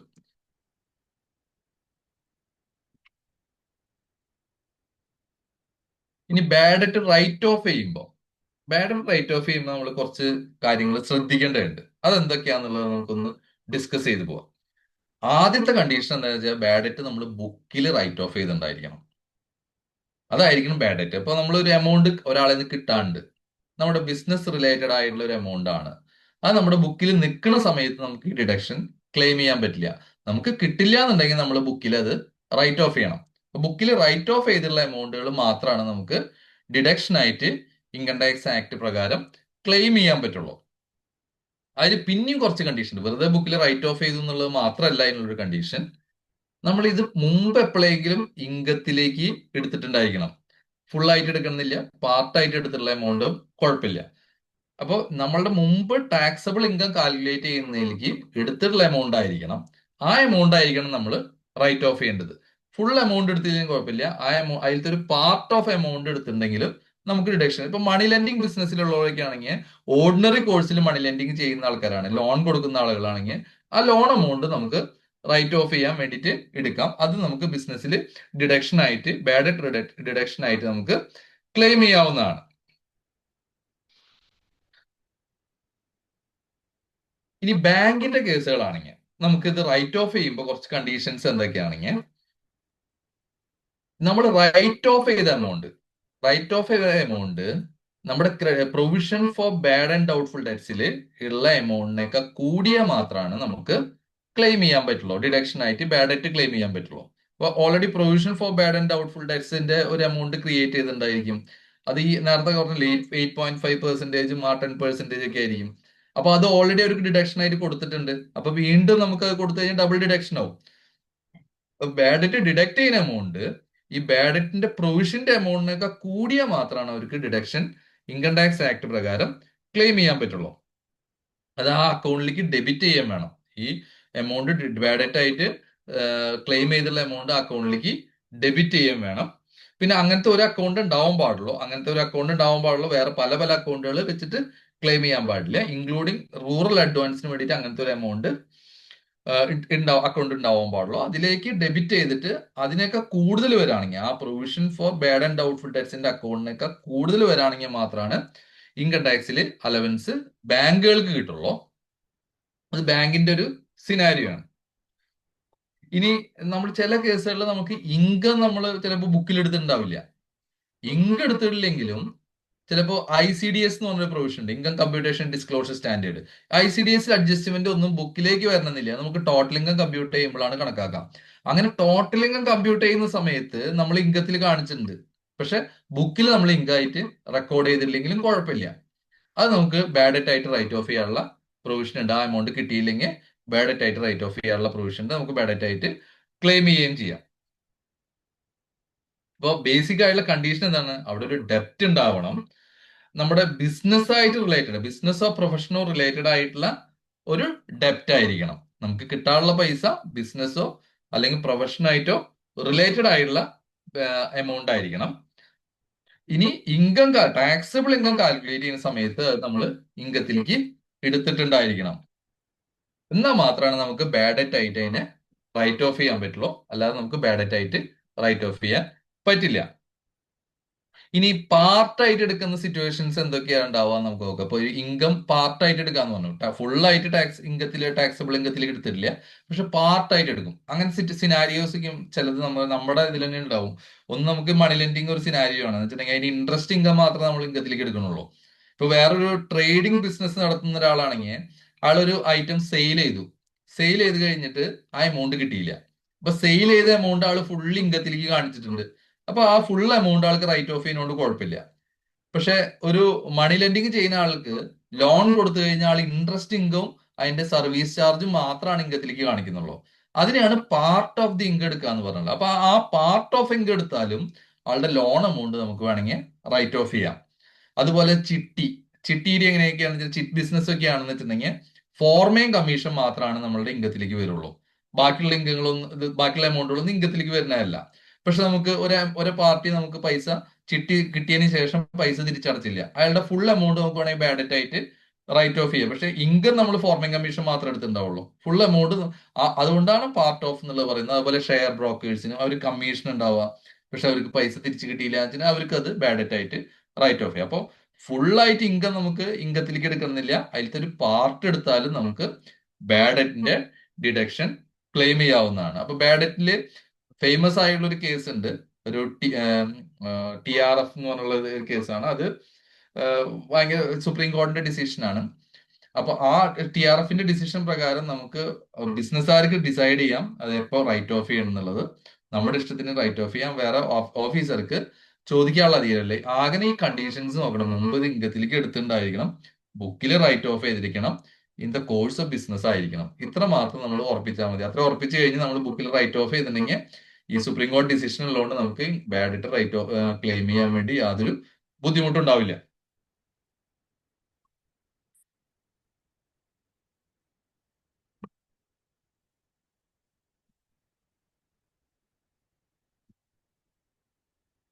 സെക്ഷൻ 31 കഴിഞ്ഞു. ഇനി സെക്ഷൻ 32ലേക്ക് കിടക്കാം. ഞാൻ ചെറിയൊരു ബ്രേക്ക് എടുക്കുന്നുണ്ട്, 2 മിനിറ്റ്.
സെക്ഷൻ 32ലേക്ക് കിടക്കാം.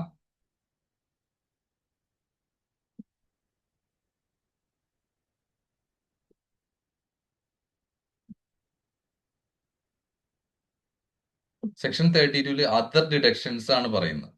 ഇതിന് കറസ്പോണ്ടിങ് സെക്ഷൻ ഉണ്ടായിരുന്നത്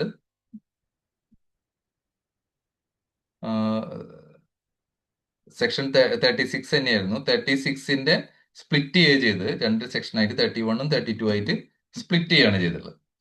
അതിൽ എന്തൊക്കെയാണെന്നുള്ളത് നോക്കാം നമുക്ക്. The following amount shall be allowed as deduction in computing income chargeable under section 26. ഈ സെക്ഷൻ 26 എന്ന് പറയുന്നതാണ് നമ്മൾ ആദ്യത്തെ സെക്ഷൻ ബിസിനസ് പ്രൊഫഷനില്. അപ്പൊ എല്ലാ സെക്ഷനിലും ആ സെക്ഷനെ കുറിച്ചുള്ള ഒരു റെഫറൻസ് ഉണ്ടായിരിക്കും. Bonus or commission pay to employees. എംപ്ലോയീസിന് കൊടുത്തിട്ടുള്ള ബോണസ് കമ്മീഷനോ ഇതിലൊരു കണ്ടീഷൻ ഉണ്ട്. ഇത് ഒരു വേറെ ഇപ്പൊ ഒരു റിലേറ്റീവ് ആയിട്ടുള്ള ഒരാൾക്ക്, ഇപ്പൊ റിലേറ്റീവ് ആയ ഒരാളെ നമ്മൾ എംപ്ലോയി ആയിട്ട് വെച്ചിട്ട് വെറുതെ പേയ്മെന്റ് കൊടുക്കുകയാണ്, അല്ലെങ്കിൽ ഒരു എംപ്ലോയർ വെച്ചിട്ട്, അല്ലെങ്കിൽ ഒരു ഷെയർ ഹോൾഡർ വെച്ചു, ഷെയർ ഹോൾഡറെ ഒരു സ്റ്റാഫ് ആക്കിയിട്ട് നമുക്ക് ആള് സർവീസ് ഒന്നും തരാതെ തന്നെ ആൾക്ക് പേയ്മെന്റ് കൊടുക്കുക, അല്ലെങ്കിൽ ആള് തരുന്ന സർവീസിന് പ്രപ്പോർഷനേറ്റ് അല്ലാത്ത രീതിയിൽ പേയ്മെന്റ്, അതൊരു പ്രോഫിറ്റോ ഡിവിഡന്റ് ആയിട്ടാണ് ഇൻകം ടാക്സിൽ കണക്കാക്കുക അവര്. അത് അങ്ങനത്തെ അല്ലാത്ത എമൗണ്ടുകളെയാണ് ഡിഡക്ഷൻ എന്ന് പറയുന്നത്. അപ്പൊ ഇത് ഇൻകം അസസിംഗ് ഓഫീസറുടെ ഡിസ്ക്രിപ്ഷനിൽ പെടുന്ന ഒരു ഏരിയ ആണ്. ഇപ്പോൾ എന്തെങ്കിലും ഒരു എമൗണ്ട്, ഒരു ബോണസോ കമ്മീഷനോ അല്ലെങ്കിൽ എന്തെങ്കിലും ഒരു സർവീസ് പ്രൊവൈഡ് ചെയ്യുന്നതിന് വേണ്ടിയിട്ട് ഒരു എംപ്ലോയിക്ക് പേ ചെയ്യുന്നുണ്ടെങ്കിൽ അത് ആൾക്ക് പ്രോഫിറ്റോ ഡിവിഡൻഡോ ആയിട്ടോ കൊടുക്കുന്നതിന് പകരമായിട്ട് കൊടുക്കുന്നതാണെങ്കിൽ, പ്രോഫിറ്റോ ഡിവിഡൻഡോ ആയിട്ട് കൊടുക്കുന്ന കേസുകളിൽ കൊടുക്കേണ്ട കേസാണ്. പക്ഷെ അത് ഇങ്ങനെ റൂട്ട് ചെയ്യുകയാണെങ്കിൽ, പണ്ട് ഡിവിഡൻഡ് ഡിസ്ട്രിബ്യൂഷൻ ടാക്സ് ഒക്കെ ഉണ്ടായിരുന്നു, ഇപ്പൊ ഡിവിഡൻഡ് ഡിസ്ട്രിബ്യൂഷൻ ടാക്സ് ഇല്ല. പക്ഷെ എന്നാലും ഇപ്പോഴും പ്രോഫിറ്റോ ഡിവിഡൻഡ് ആയിട്ട്, പ്രോഫിറ്റ് കിട്ടിയ കുഴപ്പമില്ല, ഡിവിഡൻഡ് ആയിട്ട് കിട്ടുന്ന കേസുകളിൽ ഡിവിഡൻഡ് ഇപ്പൊ കൈ കിട്ടുന്ന ആളെ കയ്യിൽ ടാക്സബിൾ ആണ്. പക്ഷെ അങ്ങനത്തെ കേസുകളിൽ ഇത് അപ്ലിക്കബിലിറ്റി വരും. പ്രോഫിറ്റിന്റെ കേസുകളിൽ ഇപ്പൊ പ്രോഫിറ്റ് കിട്ടുന്ന ആൾക്ക് ടാക്സബിൾ അല്ലാത്തതുകൊണ്ട് അത്ര വലിയൊരു ഇഷ്യൂ വരില്ല. പക്ഷെ ഡിവിഡന്റെ കേസിൽ ഇപ്പോഴും അപ്ലിക്കബിലിറ്റി ഉണ്ട്. അപ്പൊ ഈ ബോണസ് കൊടുക്കുന്നത് അയാൾ കൊടുക്കുന്ന, എംപ്ലോയി കൊടുക്കുന്ന സർവീസസിനാണെങ്കിൽ യാതൊരു കുഴപ്പമില്ല. ആ സർവീസസിനാണോ ഇല്ലേ എന്നുള്ളത് നോക്കാനുള്ള അധികാരം അസസിംഗ് ഓഫീസർക്ക് ഉണ്ട്. അത് നോക്കിയതിന് ശേഷമാണ് ഈ അലവൻസ് തരുള്ളൂ. ഇനി interest on borrowed capital. Capital നമ്മൾ എന്തെങ്കിലും മേടിച്ചിട്ടുണ്ടെങ്കിൽ, അതെന്ന് വെച്ചിട്ടുണ്ടെങ്കിൽ ബോറോഡ് ക്യാപിറ്റൽ ഉദ്ദേശിക്കുന്നത് നമ്മൾ ലോൺ എടുക്കുക എന്നുള്ളതാണ് ഉദ്ദേശിക്കുന്നത്. ബിസിനസ് പർപ്പസിന് വേണ്ടിയിട്ട് നമ്മൾ എന്തെങ്കിലും ബോറോ ചെയ്തിട്ടുണ്ടെങ്കിൽ അതിന്റെ ഇൻട്രസ്റ്റിന്റെ അലവൻസ് ആണ് എന്താന്ന് പറഞ്ഞുള്ളത്. നമുക്ക് ഒരു ക്യാപിറ്റൽ ഗുഡ്സ് പർച്ചേസ് ചെയ്യുന്നതിന് വേണ്ടി നമ്മൾ ലോൺ എടുക്കാറുണ്ട്, ടേം ലോൺസ് ഒക്കെ എടുക്കാറുണ്ട്. ഒരു മെഷീനറി മേടിക്കാൻ വേണ്ടിയിട്ട് ടേം ലോൺ എടുക്കാറുണ്ട്. അതുപോലെ ബിൽഡിംഗ് പണിയുന്നതിന് വേണ്ടി ടേം ലോൺ എടുക്കാറുണ്ട്. അതൊക്കെ നമുക്ക് ഇതിൽ അലവൻസ്, ഇൻകം ടാക്സിൽ ഡിഡക്ഷൻ ആയിട്ട് ക്ലെയിം ചെയ്യാവുന്നതാണ്. അങ്ങനെയുള്ള ഒരു കൺസിഡറേഷൻ എന്താണെന്ന് വെച്ചിട്ടുണ്ടെങ്കിൽ, ഒരു ക്യാപിറ്റൽ അസറ്റ് മേടിക്കാനാണ് നമ്മൾ ഒരു ലോൺ എടുത്തിട്ടുള്ളതെന്ന് വെച്ചിട്ടുണ്ടെങ്കിൽ അത് ഏത് ഡേറ്റിലാണോ യൂസ് ചെയ്ത് തുടങ്ങുന്നത്, ആ ക്യാപിറ്റൽ അസറ്റ് ഏത് ഡേറ്റിലാണോ യൂസ് ചെയ്ത് തുടങ്ങുന്നത് അതുവരെയുള്ള ഇൻട്രസ്റ്റ് നമ്മൾ ക്യാപിറ്റലൈസ് ചെയ്യണം. അത് കഴിഞ്ഞുള്ളത് നമുക്ക് ഇൻകം ടാക്സിൽ എക്സംഷൻ ആയിട്ട് ക്ലെയിം ചെയ്യാം. അപ്പോൾ ഇൻട്രസ്റ്റിന്റെ കാര്യം നോക്കണമെന്ന് വെച്ചിട്ടുണ്ടെങ്കിൽ ക്യാപിറ്റൽ അസറ്റ്സ് ആയി കഴിഞ്ഞിട്ടുണ്ടെങ്കിൽ, ക്യാപിറ്റൽ അസറ്റ് ഇത് ചെയ്തിട്ടുണ്ടെങ്കിൽ, ക്യാപിറ്റൽ അസറ്റ് അക്കൗണ്ട് ചെയ്തിട്ടുണ്ടെങ്കിൽ, ക്യാപിറ്റൽ അസറ്റ് ആയിട്ട് അക്കൗണ്ട് ചെയ്തിട്ടുണ്ടെങ്കിൽ അത് ഏത് ഡേറ്റിലാണ് യൂട്ടിലൈസ് ചെയ്യുന്നത്, പുട്ട് ടു യൂസ് എന്നുള്ള വാക്കാണ് ഉപയോഗിക്കുന്നത്. ഏത് ഡേറ്റിലാണ് പുട്ട് ടു യൂസ് ആവുന്നത് ആ ഡേറ്റ് വരെയുള്ള ഇൻട്രസ്റ്റ് അത് നമുക്ക് ക്യാപിറ്റലൈസ് ചെയ്യണം. അത് കഴിഞ്ഞുള്ള നമുക്ക് റവന്യൂ എക്സ്പെൻഡിച്ചർ ആയിട്ട് ക്ലെയിം ചെയ്യാം. ഓവർ ഡ്രാഫ്റ്റിന്റെ ഇൻട്രസ്റ്റ് അതെല്ലാം ഇതിൽ കവർ ചെയ്യും. ഈ എമൗണ്ടുകളെല്ലാം നമുക്ക് ഡിഡക്ഷൻ ആയിട്ട് ക്ലെയിം ചെയ്യാവുന്നതാണ്. ഇനി ഒരു സിറ്റുവേഷൻ ഞാൻ പറയാവുന്നത്, ഇപ്പോ നമ്മളൊരു ബോറോ ചെയ്തിട്ടുണ്ട്, ഒരു ഇൻട്രസ്റ്റ്, ഒരു ലോൺ ബോറോ ചെയ്തിട്ട് അതിന് ഇൻട്രസ്റ്റ് പേ ചെയ്യുന്നുണ്ട്. അതേ ഇതിൽ തന്നെ നമുക്കിപ്പോ ഒരു പാർട്ട്ണർക്ക് ക്യാപിറ്റൽ അക്കൗണ്ടിൽ ഡെബിറ്റ് ബാലൻസ് ആണ് നിൽക്കുന്നത്, നമ്മൾ അയാളുടെ നിന്ന് ഇൻട്രസ്റ്റ് ഓൺ ഡ്രോയിങ് കളക്ട് ചെയ്യുന്നില്ല. അങ്ങനത്തെ സിനാരിയോയില് ഇൻകം ടാക്സ് ഓഫീസർക്ക് വേണമെങ്കിൽ ഈ ഇൻട്രസ്റ്റ് ഓൺ ക്യാപിറ്റൽ ഡിസലവ് ചെയ്യാം. എന്ന് വെച്ചിട്ടുണ്ടെങ്കിൽ രണ്ടിനും നെക്സസ് ആള് പ്രൂവ് ചെയ്യണം. എന്ന് വെച്ചാൽ നമുക്ക് ഈ ലോൺ എടുത്തിട്ടുള്ള എമൗണ്ട് ആണ് പാർട്ട്ണർ കൊണ്ടുപോയി എന്നുള്ളത് പ്രൂവ് ചെയ്യാൻ പറ്റി കഴിഞ്ഞാൽ, വേറെ ഇൻട്രസ്റ്റ് ഫ്രീ ഫണ്ട് ഇല്ല എന്നുള്ള അസിംഗ് ഓഫീസർക്ക് പ്രൂവ് ചെയ്യാൻ പറ്റി കഴിഞ്ഞാൽ ആ എമൗണ്ട് ഇൻട്രസ്റ്റ് ഓൺ ഈ ലോൺ വേണമെങ്കിൽ ഡിസലവ് ചെയ്യാം. അപ്പൊ അതുപോലെ തന്നെ നമുക്ക് ലോൺ എടുത്തിട്ട് ചിലപ്പോ വേറെ സെപ്പറേറ്റ് ലോൺ കൊടുത്തിട്ടുണ്ടാവും, ആ കൊടുത്ത ലോണിന് ഇൻട്രസ്റ്റ് മേടിക്കുന്നുണ്ടാവില്ല, ഈ എടുത്ത ലോണിന് ഇൻട്രസ്റ്റ് കൊടുക്കുന്നുണ്ടാവും. അങ്ങനത്തെ സിറ്റുവേഷനിലും ഇൻട്രസ്റ്റിന്റെ എമൗണ്ട് ഡിസലവ് ചെയ്യാം. ഇപ്പൊ ഇൻട്രസ്റ്റ് അലവ് ചെയ്യണമെങ്കിൽ നമ്മൾ ബിസിനസ് പർപ്പസിന് തന്നെ ആ ഫണ്ട് ഉപയോഗിച്ചിട്ടുണ്ടായിരിക്കണം. ബിസിനസ് പർപ്പസിന് ഉപയോഗിച്ചിട്ടില്ല എന്നുള്ള അസിംഗ് ഓഫീസർക്ക് പ്രൂവ് ചെയ്യാൻ പറ്റി കഴിഞ്ഞാൽ ഇൻട്രസ്റ്റ് ഡിസലവ് ചെയ്യാനുള്ള സാധ്യതയുണ്ട്. ഇനി നമ്മളിപ്പോ ഇൻകം ടാക്സ് അടയ്ക്കാൻ പൈസ ഇല്ല, ഇൻകം ടാക്സ് അടയ്ക്കാൻ പൈസ ഇല്ലെങ്കിൽ അതിന് വേണ്ടി നമ്മൾ ബോറോ ചെയ്താലും ഇൻകം ടാക്സിൽ അലവിയില്ല. അപ്പൊ ഇൻകം ടാക്സ് അടയ്ക്കാൻ പൈസ ഇല്ല എന്ന് വെച്ചിട്ടുണ്ടെങ്കിൽ ബോറോ ചെയ്യുന്നതുകൊണ്ട് കുഴപ്പമില്ല, പക്ഷെ അതിന്റെ ഇൻട്രസ്റ്റ് ഇൻകം ടാക്സിൽ അലവിയില്ല, ഇൻട്രസ്റ്റ് നമുക്ക് മിസ്സാവും.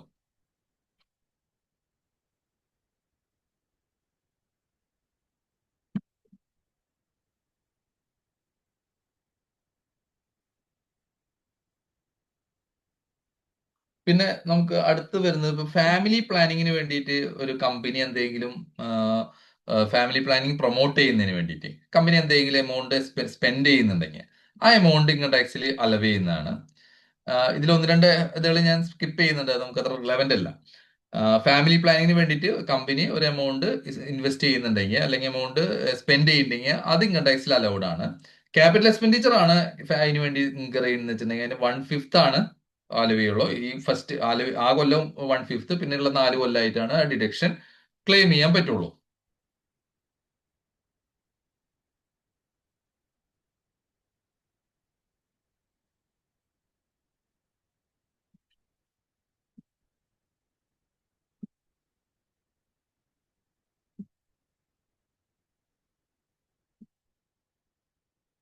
അതുപോലെ സെക്യൂരിറ്റി ട്രാൻസാക്ഷൻ ടാക്സും കമോഡിറ്റി ട്രാൻസാക്ഷൻ ടാക്സും അത് രണ്ടും നമുക്ക് ഡിഡക്ഷൻ ആയിട്ട് ക്ലെയിം ചെയ്യാവുന്നതാണ്. പക്ഷെ അത് ബിസിനസ് ആയിട്ട് ബിസിനസ് ഇൻകം ആയിട്ട് ട്രീറ്റ് ചെയ്യുന്ന ആളുകൾക്ക് അത് പറ്റുള്ളൂ. നമ്മൾ നോർമൽ ക്യാപിറ്റൽ ഗെയിൻ ആയിട്ട് കാണിക്കുന്ന ആളുകൾക്ക് ക്യാപിറ്റൽ ഗെയിന്റെ ഹെഡിൽ വരികയാണെന്ന് വെച്ചിട്ടുണ്ടെങ്കിൽ നമുക്ക് ആ ഡിഡക്ഷൻ ക്ലെയിം ചെയ്യാൻ പറ്റില്ല. ബിസിനസ് ഇൻകത്തിൽ കാണിക്കുന്ന ആളുകൾക്ക് സെക്യൂരിറ്റി ട്രാൻസാക്ഷൻ ടാക്സും കമോഡിറ്റി ട്രാൻസാക്ഷൻ ടാക്സും അതിന് ഡിഡക്ട് ചെയ്യാവുന്നതാണ്. ഇതാണ് സെക്ഷൻ 32 പറയുന്നത്. സെക്ഷൻ 32 പഴയ സെക്ഷൻ ഡിപ്രിസിയേഷന്റെ ആയിരുന്നു, ഇപ്പൊ പുതിയ സെക്ഷനിൽ അത് ഡിഡക്ഷൻ ആണ്. ഇനി സെക്ഷൻ 33 വരുന്നത് ഡിഡക്ഷൻ ഫോർ ഡിപ്രിസിയേഷൻ ആണ്. ഡിപ്രിസിയേഷന്റെ ഡിഡക്ഷൻസ് ആണ് സെക്ഷൻ 33 വരുന്നത്. പഴയ സെക്ഷൻ 32 ആണ്. അതെന്താന്നുള്ളത് നമുക്ക് ഡിഡക്ഷൻസ് നോക്കാം. ഇതിലൊന്നും കാര്യമായിട്ടുള്ള ചേഞ്ചസ് ഇല്ല, ചെറിയ ചേഞ്ചസ് ഒക്കെ വരുന്നുള്ളൂ. അത് നമുക്ക് ഒരു സെക്ഷനിൽ ഡിസ്കസ് ചെയ്യുന്നുണ്ട്.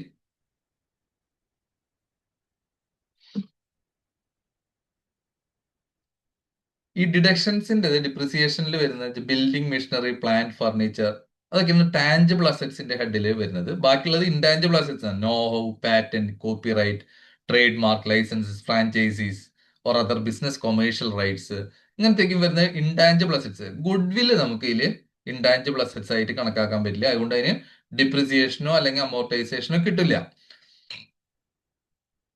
ഇപ്പൊ ഗുഡ് വില്ല് നമ്മൾ ബുക്കിൽ ഉണ്ടെങ്കിൽ തന്നെ അതിന് ഡിപ്രിസിയേഷൻ ക്ലെയിം ചെയ്യാൻ പാടില്ല. മുമ്പ് പർച്ചേസ്ഡ് ഗുഡ് വില്ലിന് നമുക്ക് ഡിപ്രിസിയേഷൻ ക്ലെയിം ചെയ്യായിരുന്നു. ഇപ്പൊ പർച്ചേസ്ഡ് ഗുഡ് വില്ലിന് നമുക്ക് ഡിപ്രിസിയേഷൻ ക്ലെയിം ചെയ്യാൻ പറ്റില്ല. അപ്പൊ ഡിപ്രിസിയേഷൻ ഗുഡ് വില്ല് ഒഴിവാക്കിയുള്ളത് മാത്രമാണ് നമുക്ക് ഡിപ്രിസിയേഷൻ ചാർജ് ചെയ്യാൻ പറ്റുള്ളൂ. ഇത് അസസി ഓൺ ചെയ്യണം, നമ്മൾ ഓൺ ചെയ്യുന്ന അസറ്റ് ആയിരിക്കണം. ഈ അസറ്റ് നമ്മൾ പാർട്ട്ലിയോ അല്ലെങ്കിൽ ഫുള്ളി ആയിട്ട് നമ്മൾ ഓൺഡ് ആയിരിക്കണം. പിന്നെ ബിസിനസ് പർപ്പസിന് വേണ്ടിയിട്ട് എക്സ്ക്ലൂസീവ് ആയിട്ട് യൂസ് ചെയ്യാനായിരിക്കണം. എക്സ്ക്ലൂസീവ് ആയിട്ട് യൂസ് ചെയ്യില്ലെങ്കിൽ പ്രപ്പോർഷനേറ്റ് ഡിസലവ് ചെയ്യാനുള്ള അധികാരം ഇൻകം ടാക്സ് ഓഫീസർക്ക് ഉണ്ട്. അപ്പോൾ രണ്ട് കാര്യം വേണം, നമ്മളത് ഓണർഷിപ്പ് ഉണ്ടായിരിക്കണം, പിന്നെ ബിസിനസ് പർപ്പസിന് അത് എക്സ്ക്ലൂസീവ് ആയിട്ട് യൂസ് ചെയ്യണം. ഇത് രണ്ടും ഉണ്ടെങ്കിൽ നമുക്ക് ഇൻകം ടാക്സിൽ ഡിഡക്ഷൻ ക്ലെയിം ചെയ്യാവുന്നതാണ്. ഈ പവർ ജനറേറ്റിംഗ് യൂണിറ്റിനാണ് ഇവിടെ വേറൊരു സ്പെഷ്യൽ ഇത് പറയുന്നുണ്ട്. സ്ട്രെയിറ്റ് ലൈൻ മെത്തേഡിൽ ഡിപ്രിസിയേഷൻ വർക്ക്ഔട്ട് ചെയ്യുന്നത് ഇതിൽ പറയുന്നുണ്ട്. ഇനി ഇതിൽ കുറച്ച് വേർഡിങ്സ് ഉണ്ട്. ബ്ലോക്ക് ഓഫ് അസറ്റ്സ്, അതുപോലെ return down value, actual cost, ഇങ്ങനത്തെ കുറച്ച് കാര്യങ്ങളൊക്കെ ഉണ്ട്. ഇത് ഡിപ്രിസിയേഷനെ സംബന്ധിച്ച് വരുന്നതാണ്. ഇൻകം ടാക്സില് ഫിക്സഡ് അസറ്റ് ഡിപ്രിസിയേഷൻ ഒരു ബ്ലോക്ക് കൺസെപ്റ്റിലാണ് കണക്കാക്കുക. ഇപ്പോ ഒരു 15% ഒരു ബ്ലോക്ക് ആണ്. ആ എല്ലാ അസറ്റ്സും അതിലേക്കാണ് നമ്മൾ ഇടുക. അപ്പോൾ 15% വെഹിക്കിൾ ഉണ്ടെങ്കിൽ വെഹിക്കിൾ ഒരു അതിൽ വരും, ഫർണിച്ചർ ഉണ്ടെങ്കിൽ വേറെ വരും, പ്ലാന്റ് ആൻഡ് മെഷീനറി വേറെ വരും. അപ്പൊ അത് വേറെ വേറെ ബ്ലോക്കുകളാണ്. പക്ഷെ ഓരോ പെർസെന്റേജ് ബേസ് ചെയ്തിട്ടാണ് നമുക്ക് ഓരോ ബ്ലോക്കുകളും വരുന്നത്. അപ്പോൾ പ്ലാന്റ് ആൻഡ് മെഷീനറിയിൽ വരുന്നത് എല്ലാം ഒറ്റ ബ്ലോക്കാണ്. ബിൽഡിങ്ങിൽ വരുന്ന എല്ലാം ഒറ്റ ബ്ലോക്കാണ്. ഫർണിച്ചറിൽ വരുന്ന എല്ലാം ഒറ്റ ബ്ലോക്കാണ്. ഇങ്ങനെയാണ് ബ്ലോക്കുകൾ വരുന്നത്. ഇപ്പൊ ഈ ബ്ലോക്ക് നില്ലായി കഴിഞ്ഞാലുള്ള സിനാരിയോയ്ക്ക് നമുക്ക് ഇതിൽ പറയുന്നുണ്ട്. ഒരു ബ്ലോക്ക് നില്ലായിണ്ട് അസറ്റ്, ചില അസറ്റുകൾ ഉണ്ടാവാം, ഇല്ലാതിരിക്കാം. അങ്ങനത്തെ സിനാരിയോയിലൊക്കെ എങ്ങനെയാണ് ബിസിനസ് ഇൻകോ അല്ലെങ്കിൽ ബിസിനസ് കോസ്റ്റ് ആയിട്ടോ അല്ലെങ്കിൽ ബിസിനസ് എക്സ്പെൻഡിച്ചർ ആയിട്ടാണോ ക്ലെയിം ചെയ്യേണ്ടതെന്നൊക്കെ അതിൽ ഇനിയുള്ള ഇതിൽ പറയുന്നുണ്ട്. ഞാൻ അതിൽ വരുമ്പോൾ ഡിസ്കസ് ചെയ്യാം. ഇനി ന്യൂ റിജീമിൽ ഡിപ്രിസിയേഷൻ ഉണ്ട്. പല ഡിപ്രിസിയേഷൻ റേറ്റുകൾ ഉണ്ട്. ന്യൂ റിജീമിൽ ഇൻകം ടാക്സ് റിട്ടേൺ ഫയൽ ചെയ്യുന്ന ആളുകളാണെങ്കിൽ അവർക്ക് ഡിപ്രിസിയേഷന്റെ റേറ്റ് 40%, മാക്സിമം 40% ആണ് ക്ലെയിം ചെയ്യാൻ പറ്റുള്ളൂ. റൂൾ 25(2)ലാണ് അതിനെ കുറിച്ച് പറയുന്നത്. ഇതിന്റെ തന്നെ റിലേറ്റഡ് ആയിട്ടുള്ള റൂളാണ്.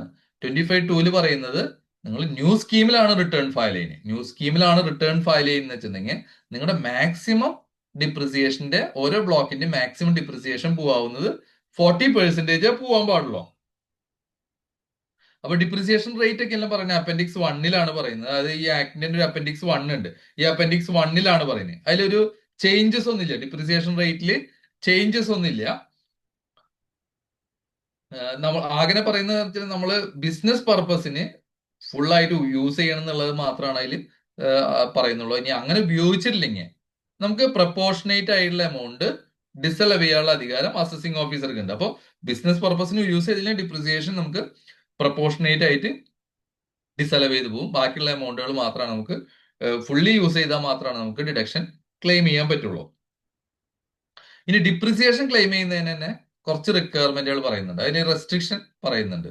ആ റെസ്ട്രിക്ഷൻ എന്താണെന്ന് വെച്ചിട്ടുണ്ടെങ്കിൽ നമുക്കിപ്പോ ഒരു അസറ്റ് മേടിച്ചുള്ളത് നമുക്ക് എങ്ങനെയാണ് റിട്ടേൺ ഡൗൺ വാല്യൂ വർക്ക്ഔട്ട് ചെയ്യുന്നത് നമുക്കൊന്ന് നോക്കാം. അത് റിട്ടേൺ ഡൗൺ വാല്യൂ എന്ന് പറഞ്ഞിട്ടുണ്ടെങ്കിൽ ഓപ്പണിംഗ് ബാലൻസ് ഉണ്ടായിരിക്കാം, അഡീഷൻ ഉണ്ടായിരിക്കാം, മൈനസ് സെയിൽസ് ഉണ്ടാവും, ആ സെയിൽസ് വാല്യൂ ഉണ്ടാവും. അത് കഴിഞ്ഞ് വരുന്നതിനാണ് റിട്ടേൺ ഡൗൺ വാല്യൂ എന്ന് പറയുന്നത്. ഈ റിട്ടേൺ ഡൗൺ വാല്യൂമിലാണ് നമ്മൾ ഡിപ്രിസിയേഷൻ വർക്ക്ഔട്ട് ചെയ്യുക. ഈ ഡിപ്രിസിയേഷൻ വർക്ക്ഔട്ട് ചെയ്യുമ്പോൾ ഓപ്പണിംഗ് ബാലൻസ് മൈനസ് സെയിൽസ് ഫിഗറുമ്പോഴാണ് ഡിപ്രിസിയേഷൻ നമ്മൾ ഇനീഷ്യലി ഫുൾ ആയിട്ട് വർക്ക്ഔട്ട് ചെയ്യുക. ഇനി അഡീഷൻ വരുന്ന എമൗണ്ട് സെപ്റ്റംബർ 30 മുമ്പാണോ സെപ്റ്റംബർ 30 ശേഷമാണോ നോക്കണം. അപ്പോൾ 180 ഡേയ്സിനും കൂടുതൽ നമ്മൾ യൂസ് ചെയ്തിട്ടുണ്ടെങ്കിൽ നമുക്ക് 100% ഡിപ്രിസിയേഷൻ ക്ലെയിം ചെയ്യാം. 100% എന്ന് പറഞ്ഞിട്ടുണ്ടെങ്കിൽ എത്രയാണോ പെർസെന്റേജ് അത് ഫുൾ ആയിട്ട് ക്ലെയിം ചെയ്യാം.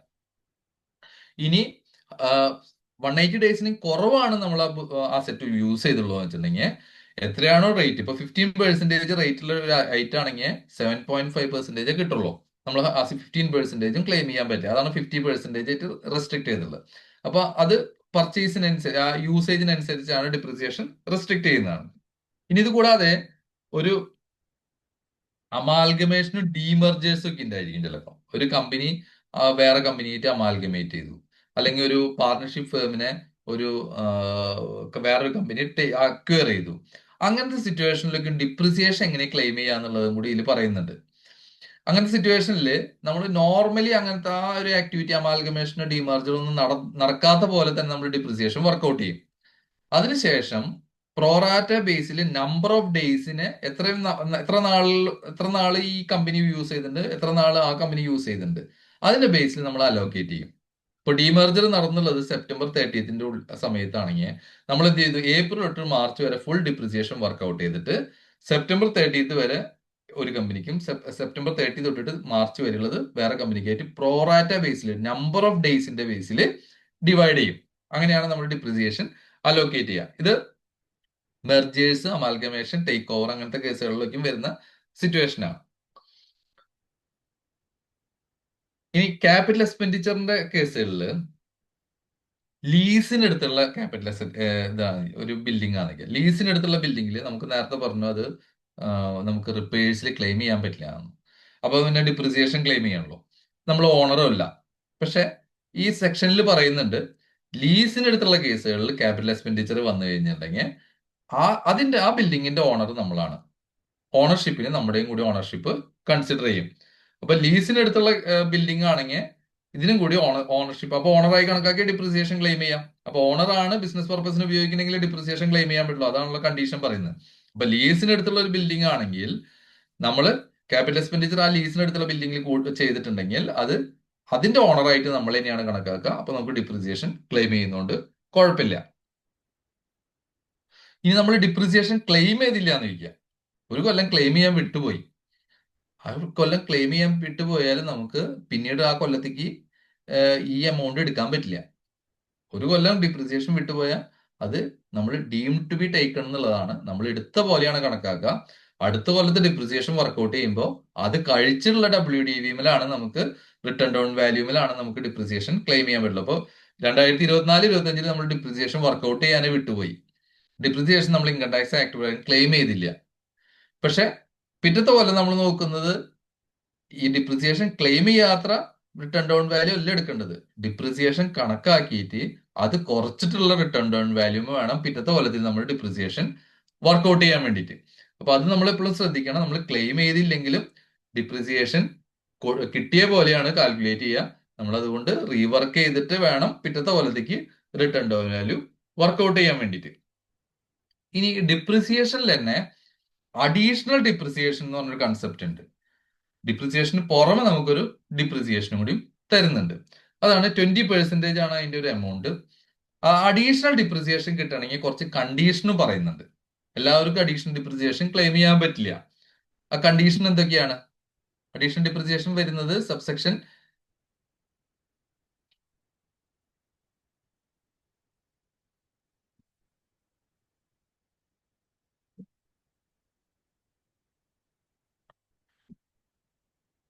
സബ്സെക്ഷൻ 8ലാണ് നമുക്ക് അഡീഷണൽ ഡിപ്രിസിയേഷനെ കുറിച്ച് പറയുന്നത്. സെക്ഷൻ 33 സബ്സെക്ഷൻ 8 ഇതില് കുറച്ച് കണ്ടീഷൻ ഉണ്ട്. മാനുഫാക്ചറിങ്ങോ അല്ലെങ്കിൽ പ്രൊഡക്ഷനോ റിലേറ്റഡ് ആയിട്ടുള്ള ബിസിനസ്സുകൾക്കാണ് ഇത് അലവയുള്ളൂ, അഡീഷണൽ ഡിപ്രിസിയേഷൻ അലവയുള്ളൂ. പ്ലാന്റ് ആൻഡ് മിഷനറിക്ക് മാത്രമാണ് അഡീഷണൽ ഡിപ്രിസിയേഷൻ കിട്ടുള്ളൂ. അപ്പൊ പ്ലാന്റോ മിഷനറി ആയിരിക്കണം. അതുകൂടാതെ മാനുഫാക്ചറോ പ്രൊഡക്ഷനിലോ എൻഗേജ് ചെയ്തിട്ടുള്ള ബിസിനസ്സിലായിരിക്കണം. പിന്നെ ജനറേഷൻ ഡിസ്ട്രിബ്യൂഷൻ പവറും അതിൽ പെടും. ഇതിലായിരിക്കണം നമ്മളുടെ ഉണ്ടാവേണ്ടത്. ഇനി പിന്നെ പഴയ മിഷനറികൾക്ക് കിട്ടുമോ? പഴയ മിഷനറി ആവാൻ പാടില്ല. പുതിയ മിഷനറി ആയിരിക്കണം നമ്മൾ ഈ പർപ്പസിന് യൂസ് ചെയ്തിട്ടുണ്ടാവേണ്ടത്. ഇത് ആദ്യമായിട്ട് നമ്മൾ ഈ ബിസിനസ്സിനായിരിക്കണം ഉപയോഗിക്കേണ്ടത്. ഈ ആദ്യമായിട്ട് ഈ ബിസിനസ്സിന് ഉപയോഗിക്കുന്ന പുതിയ മിഷനറികൾക്ക് മാത്രമാണ് നമുക്ക് ഈ ഡിഡക്ഷൻ കിട്ടുള്ളൂ. ഇനി ഈ മിഷനറി നമ്മൾ ഇന്ത്യക്ക് പുറമെ യൂസ് ചെയ്തിട്ടുണ്ടാവാനും പാടില്ല. ഇന്ത്യക്ക് ഉള്ളിൽ മാത്രമല്ല, ഇന്ത്യക്ക് പുറമേ യൂസ് ചെയ്തിട്ടുണ്ടാവാൻ പാടില്ല. പിന്നെ നമ്മുടെ റെസിഡൻഷ്യൽ പർപ്പസിനോ അല്ലെങ്കിൽ ഓഫീസസിലോ, റെസിഡൻഷ്യൽ അക്കോമഡേഷനോ അല്ലെങ്കിൽ ഗസ്റ്റ് ഹൗസിലോ ഓഫീസിലോ അവിടെ ഒന്നും ഇൻസ്റ്റാൾ ചെയ്യുന്ന മെഷീനറി ആവരുത്. ഒരു പ്ലാന്റ് നമ്മൾ ഒരു പ്ലാന്റ് ആണ്, പക്ഷെ മെഷീനറി ആണ്, പക്ഷെ നമ്മളൊരു എ സി ആണ് നമ്മൾ ഓഫീസിൽ ഇൻസ്റ്റാൾ ചെയ്തു. അതിന് നമുക്ക് അഡീഷണൽ ഡിപ്രിസിയേഷൻ ക്ലെയിം ചെയ്യാൻ പറ്റില്ല. അഡീഷണൽ ഡിപ്രിസിയേഷൻ ക്ലെയിം ചെയ്യണമെങ്കിൽ അത് ഫാക്ടറി പ്രെമിസസിലായിരിക്കണം. അപ്പോൾ ഓഫീസ് പ്രെമിസസിൽ പറ്റില്ല, ഗസ്റ്റ് ഹൗസിൽ പറ്റില്ല, പിന്നെ റെസിഡൻഷ്യൽ അക്കോമഡേഷനിലും ഉള്ള പ്ലാന്റ് ആൻഡ് മെഷീനറി നമുക്ക് അഡീഷണൽ ഡിപ്രിസിയേഷൻ ക്ലെയിം ചെയ്യാൻ പറ്റില്ല. അതുപോലെ ഓഫീസ് അപ്ലയൻസസ് ആവാൻ പാടില്ല, മോട്ടോർ വെഹിക്കിളും ആവാൻ പാടില്ല. അപ്പോ ലോറി അങ്ങനത്തെ കാര്യങ്ങൾക്ക് അതിന് അഡീഷണൽ ഡിപ്രിസിയേഷൻ കിട്ടില്ല.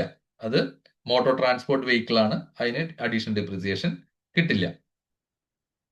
ഇനി ഈ ഒരു അസറ്റൽ ഇത് ഒരു ഫുൾ എമൗണ്ട് നമ്മൾ ഡിഡക്ഷൻ ക്ലെയിം ചെയ്തിട്ടുള്ള ഒരു അസറ്റ് ആണെങ്കിലും അഡീഷണൽ ഡിപ്രിസിയേഷൻ നമുക്ക് അലവയില്ല. ചില റിസർച്ചിന്റെ ഇതിലേക്കും വരുന്ന സെക്ഷൻ 35AD, പഴയ സെക്ഷനിൽ ഇപ്പൊ സെക്ഷൻ 30 സെക്ഷനിൽ ഓർക്കുന്നില്ല, സെക്ഷൻ 35ADയിൽ റിസർച്ചിന് വേണ്ടിയിട്ടുള്ള എന്തെങ്കിലും അസറ്റ് വാങ്ങിയിട്ട് ഫുള്ളി ആയിട്ട് ഇൻകം ടാക്സ് ഡിഡക്ഷൻ ക്ലെയിം ചെയ്തിട്ടുള്ള കേസുകൾക്ക് അഡീഷണൽ ഡിപ്രിസിയേഷൻ അലവയില്ല. അഡീഷണൽ ഡിപ്രിസിയേഷൻ വരുന്നത് 20% ഓഫ് ദി ആക്ച്വൽ കോസ്റ്റ് ആണ്. ഏത് കൊല്ലത്തിലാണ് ഇൻവെസ്റ്റ് ചെയ്യുന്നത് ആ കൊല്ലത്തിന്റെ 20% ആണ് നമുക്ക് ഡിഡക്ഷൻ ക്ലെയിം ചെയ്യാവുന്നത്. അപ്പോൾ നോർമൽ ഡിപ്രിസിയേഷൻ വർക്ക്ഔട്ട് ചെയ്യും. അതുകൂടാണ്ട് എത്രയാണോ നമ്മൾ ഈ കൊല്ലം കോസ്റ്റ് അഡീഷണൽ ആയിട്ട് ഇൻകർ ചെയ്തിട്ടുള്ളത് അതിന്റെ 20% അഡീഷണൽ ഡിപ്രിസിയേഷൻ ആയിട്ടും കിട്ടും. ഈ ഒരു സിറ്റുവേഷനിൽ നമുക്ക് 180 ഡേയ്സിന്റെയും 180 ഡേയ്സിന് കൂടുതലും 180 ഡേയ്സിന് കുറവിന്റെ സിറ്റുവേഷൻ ഉണ്ടാവാം. ഈ അസറ്റ് മേടിച്ചുള്ള ചിലപ്പോൾ സെപ്റ്റംബറിന് ശേഷമായിരിക്കും. അങ്ങനത്തെ സിറ്റുവേഷനിൽ ഇപ്പൊ 20%-ൽ 10% കിട്ടുള്ളൂ. ബാക്കി 10% കിട്ടുന്നത് നെക്സ്റ്റ് ഇയറിലായിരിക്കും. അപ്പൊ അതും നമുക്ക് നമ്മൾ ബുക്സ് കണക്കാക്കുമ്പോൾ നമ്മൾ ഈ കൊല്ലം സെപ്റ്റംബറിന് ശേഷമാണ് ഈ അഡീഷണൽ ഡിപ്രിസിയേഷൻ വരുന്നതെന്നുണ്ടെങ്കിൽ അടുത്ത കൊല്ലത്തിൽ ക്ലെയിം ചെയ്യാൻ ശ്രദ്ധിക്കണം. നമ്മളത് നമ്മുടെ റെക്കോർഡിൽ എവിടെയെങ്കിലും നോക്കി വെക്കുകയും ചെയ്യണം, അല്ലെങ്കിൽ നമുക്കത് മിസ് ഔട്ട് ചെയ്യും. ഈ കൊല്ലം 10% മാത്രം കിട്ടും, അടുത്ത കൊല്ലത്തെ 10% നമ്മൾ എടുക്കാതെ പോകും. അപ്പൊ അതൊന്ന് ശ്രദ്ധിക്കണം നമുക്ക്. അപ്പൊ അഡീഷണൽ ഡിപ്രിസിയേഷനിലും ഈ 180 ഡേയ്സും 180 ഡേയ്സിന് മോർ ദാൻ 180 ഡേയ്സിനും ഡിഫറൻസിയേഷൻ ഉണ്ട്. ഇനി ഡിപ്രീസിയേഷൻ ലോസിന് ഒരു ഡിപ്രീസിയേഷൻ, ഇപ്പൊ നമുക്ക് എന്തെങ്കിലും ഡിപ്രീസിയേഷൻ ക്ലെയിം ചെയ്തു, അഡീഷണൽ ഡിപ്രീസിയേഷനും നോർമൽ ഡിപ്രീസിയേഷൻ നമ്മൾ ക്ലെയിം ചെയ്ത് കഴിഞ്ഞിട്ട് നമുക്ക് അതിന് സഫീഷ്യന്റ് ആയിട്ടുള്ള പ്രോഫിറ്റ് ഇല്ല കവർ, അപ്പൊ ലോസ് വന്നു, ഡിപ്രീസിയേഷൻ ക്ലെയിം ചെയ്തപ്പോൾ ലോസ് വന്നു. അങ്ങനെ സിറ്റുവേഷനിൽ ഈ ഡിപ്രീസിയേഷൻ ലോസ് നമുക്ക് ലിമിറ്റ് ഇല്ലാതെ ക്യാരി ഓവർ ചെയ്യാം. നമുക്ക് അടുത്ത കൊല്ലത്തെ ഡിപ്രിസിയേഷൻ ആയിട്ട് കണക്കാക്കാം അതിനെ. ഈ സെക്ഷനിൽ തന്നെ ഒരു പ്രൊവിഷൻ പറയുന്നുണ്ട്, നമുക്ക് ഈ കൊല്ലത്തിലെ ഡിപ്രിസിയേഷൻ ഫുൾ ആയിട്ട് നമ്മുടെ പ്രോഫിറ്റിലേക്ക് കവർ ചെയ്തിട്ട്, അല്ലെങ്കിൽ അത് കവർ ചെയ്യാനുള്ള പ്രോഫിറ്റ് നമുക്ക് ഇല്ല എന്ന് വെച്ചിട്ടുണ്ടെങ്കിൽ ആ ഡിപ്രിസിയേഷൻ സബ്സിക്വന്റ് പീരീഡിലേക്ക് ക്യാരി ഓവർ ചെയ്യും. ആ കൊല്ലത്തെ ഡിപ്രിസിയേഷൻ ആയിട്ടാണ് ക്യാരി ഓവർ ചെയ്യുക. അപ്പൊ അതുകൊണ്ട് അൺലിമിറ്റഡ് ആയിട്ട് നമുക്ക് ഡിപ്രിസിയേഷൻ ലോസ് ക്യാരി ഫോർവേഡ് ചെയ്യാം. ബിസിനസ് ലോസിന് ലിമിറ്റുകളുണ്ട്, പക്ഷെ ഡിപ്രിസിയേഷൻ ലോസ് നമുക്ക് അൺലിമിറ്റഡ് ആയിട്ട് ക്യാരി ഓവർ ചെയ്യാം. അതെന്തുകൊണ്ടാന്ന് വെച്ചിട്ടുണ്ടെങ്കിൽ ആ കൊല്ലത്തെ ഡിപ്രിസിയേഷൻ നമുക്ക് സെറ്റ് ഓഫ് ചെയ്യാൻ പറ്റിയില്ല എന്ന് വെച്ചിട്ടുണ്ടെങ്കിൽ അത് നെക്സ്റ്റ് ഇയറിലത്തെ ഡിപ്രിസിയേഷൻ ആയിട്ടാണ് കണക്കാക്കുക, ഈ കൊല്ലത്തെ ഡിപ്രിസിയേഷൻ ആയിട്ടല്ല കണക്കാക്കുക. അപ്പൊ അതുകൊണ്ടാണ് നമുക്ക് അത് അൺലിമിറ്റഡ് ആയിട്ട് ക്യാരി ഓവർ ചെയ്യാൻ പറ്റുന്നത്. ഇനി ഇപ്പൊ ഒരു ബ്ലോക്ക് ഓഫ് അസറ്റ് ഉണ്ട്. ഞാൻ ഒരു എക്സാമ്പിൾ എടുക്കാവുന്ന, നമുക്കൊരു വെഹിക്കിളിന്റെ ഒരു ബ്ലോക്ക് ഓഫ് അസറ്റ് ഉണ്ട്. അതിന് ആ ബ്ലോക്കിൽ ഒരു 20 ലാക്ക് എമൗണ്ട് ഉണ്ട്. ആ ബ്ലോക്കിൽ റിട്ടേൺ ഡൗൺ വാല്യൂ 20 ലാക്ക് ഉണ്ട്. ഈ കൊല്ലം നമ്മളൊരു 25 ലാക്കിന് അതിൽ 2 വണ്ടികൾ വിറ്റു. 2 വണ്ടി കിട്ടിയപ്പോൾ ഈ difference amount, 20 lakh minus 5 lakh വരുന്ന എമൗണ്ട് ബിസിനസ് ഇൻകായിട്ടോ അല്ലെങ്കിൽ ബിസിനസ് പ്രൊഫഷന്റെ ഹെഡിൽ തന്നെ, ബിസിനസ് ഇൻകായിട്ടല്ല, ആ ബിസിനസ് പ്രൊഫഷന്റെ ഹെഡിലും അല്ല വരാം. അത് ക്യാപിറ്റൽ ഗെയിനിൽ ഷോർട്ട് ടൈം ക്യാപിറ്റൽ ഗെയിൻ ആയിട്ടാണ് ടാക്സ് അടയ്ക്കേണ്ടത്. ഇനി ആ സെറ്റ് മൊത്തമായിട്ട് ബ്ലോക്കിനില്ലായി എന്ന് വെക്കാം. ബ്ലോക്കിനില്ലായി കഴിഞ്ഞാൽ നമുക്ക് ഡിപ്രിസിയേഷൻ ക്ലെയിം ചെയ്യാൻ പറ്റില്ല. അപ്പോൾ റിട്ടേൺ ഡൗൺ വാല്യൂ ഇല്ലെങ്കിലും ഡിപ്രിസിയേഷൻ ക്ലെയിം ചെയ്യാൻ പറ്റില്ല. ആ ബ്ലോക്ക് ഫുള്ളായിട്ട് ഇല്ലാണ്ടായാലും ഡിപ്രിസിയേഷൻ നമുക്ക് ക്ലെയിം ചെയ്യാൻ പറ്റില്ല. ബ്ലോക്കിനില്ലാവുന്ന സമയത്തും എക്സസ് ഉണ്ടെങ്കിൽ എക്സസ് എമൗണ്ട് നമുക്ക് ഷോർട്ട് ടൈം ക്യാപിറ്റൽ ഗെയിൻ ആയിട്ടും, ഷോർട്ടേജ് ഉണ്ടെങ്കിൽ ബ്ലോക്കിനില്ലായി ആ സെയിൽ ചെയ്ത് കഴിഞ്ഞപ്പോൾ ഷോർട്ടേജ് ആണ് വന്നുള്ളത്, ലോസ് ആണ് വന്നുള്ളത് വെച്ചാൽ ഷോർട്ട് ടൈം ക്യാപിറ്റൽ ലോസ് ആയിട്ടാണ് കണക്കാക്കാം. നമുക്കിവിടെ ഈ ബിസിനസ് ഹെഡിൽ ലോസ് ആയിട്ട് ക്ലെയിം ചെയ്യാൻ പറ്റില്ല.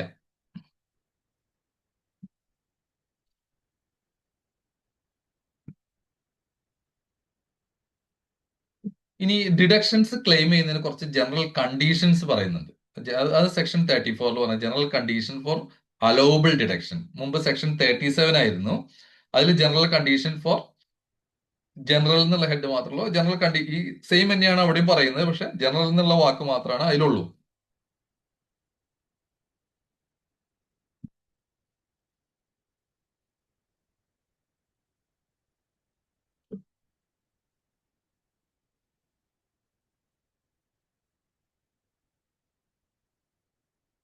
ഇതിൽ കുറച്ച് കണ്ടീഷൻസേ പറയുന്നുള്ളൂ. അതിലെന്താന്നാണ്, ഇത് ക്യാപിറ്റൽ എക്സ്പെൻഡിച്ചർ ആവാൻ പാടില്ല.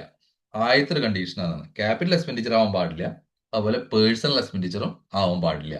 ഇപ്പൊ ക്യാപിറ്റൽ എക്സ്പെൻഡിച്ചറും പേഴ്സണൽ എക്സ്പെൻഡിച്ചറും നമുക്ക് ഇവിടെ അലവില്ല. പിന്നെ ഇത് എക്സ്പെൻഡിച്ചർ നമ്മളുടെ ബിസിനസ് പർപ്പസിന് എക്സ്ക്ലൂസീവ് ആയിട്ടായിരിക്കണം. ഈ ബിസിനസ് പർപ്പസിന് മാത്രമായിട്ടുള്ള എക്സ്പെൻഡിച്ചർ ആയിരിക്കണം.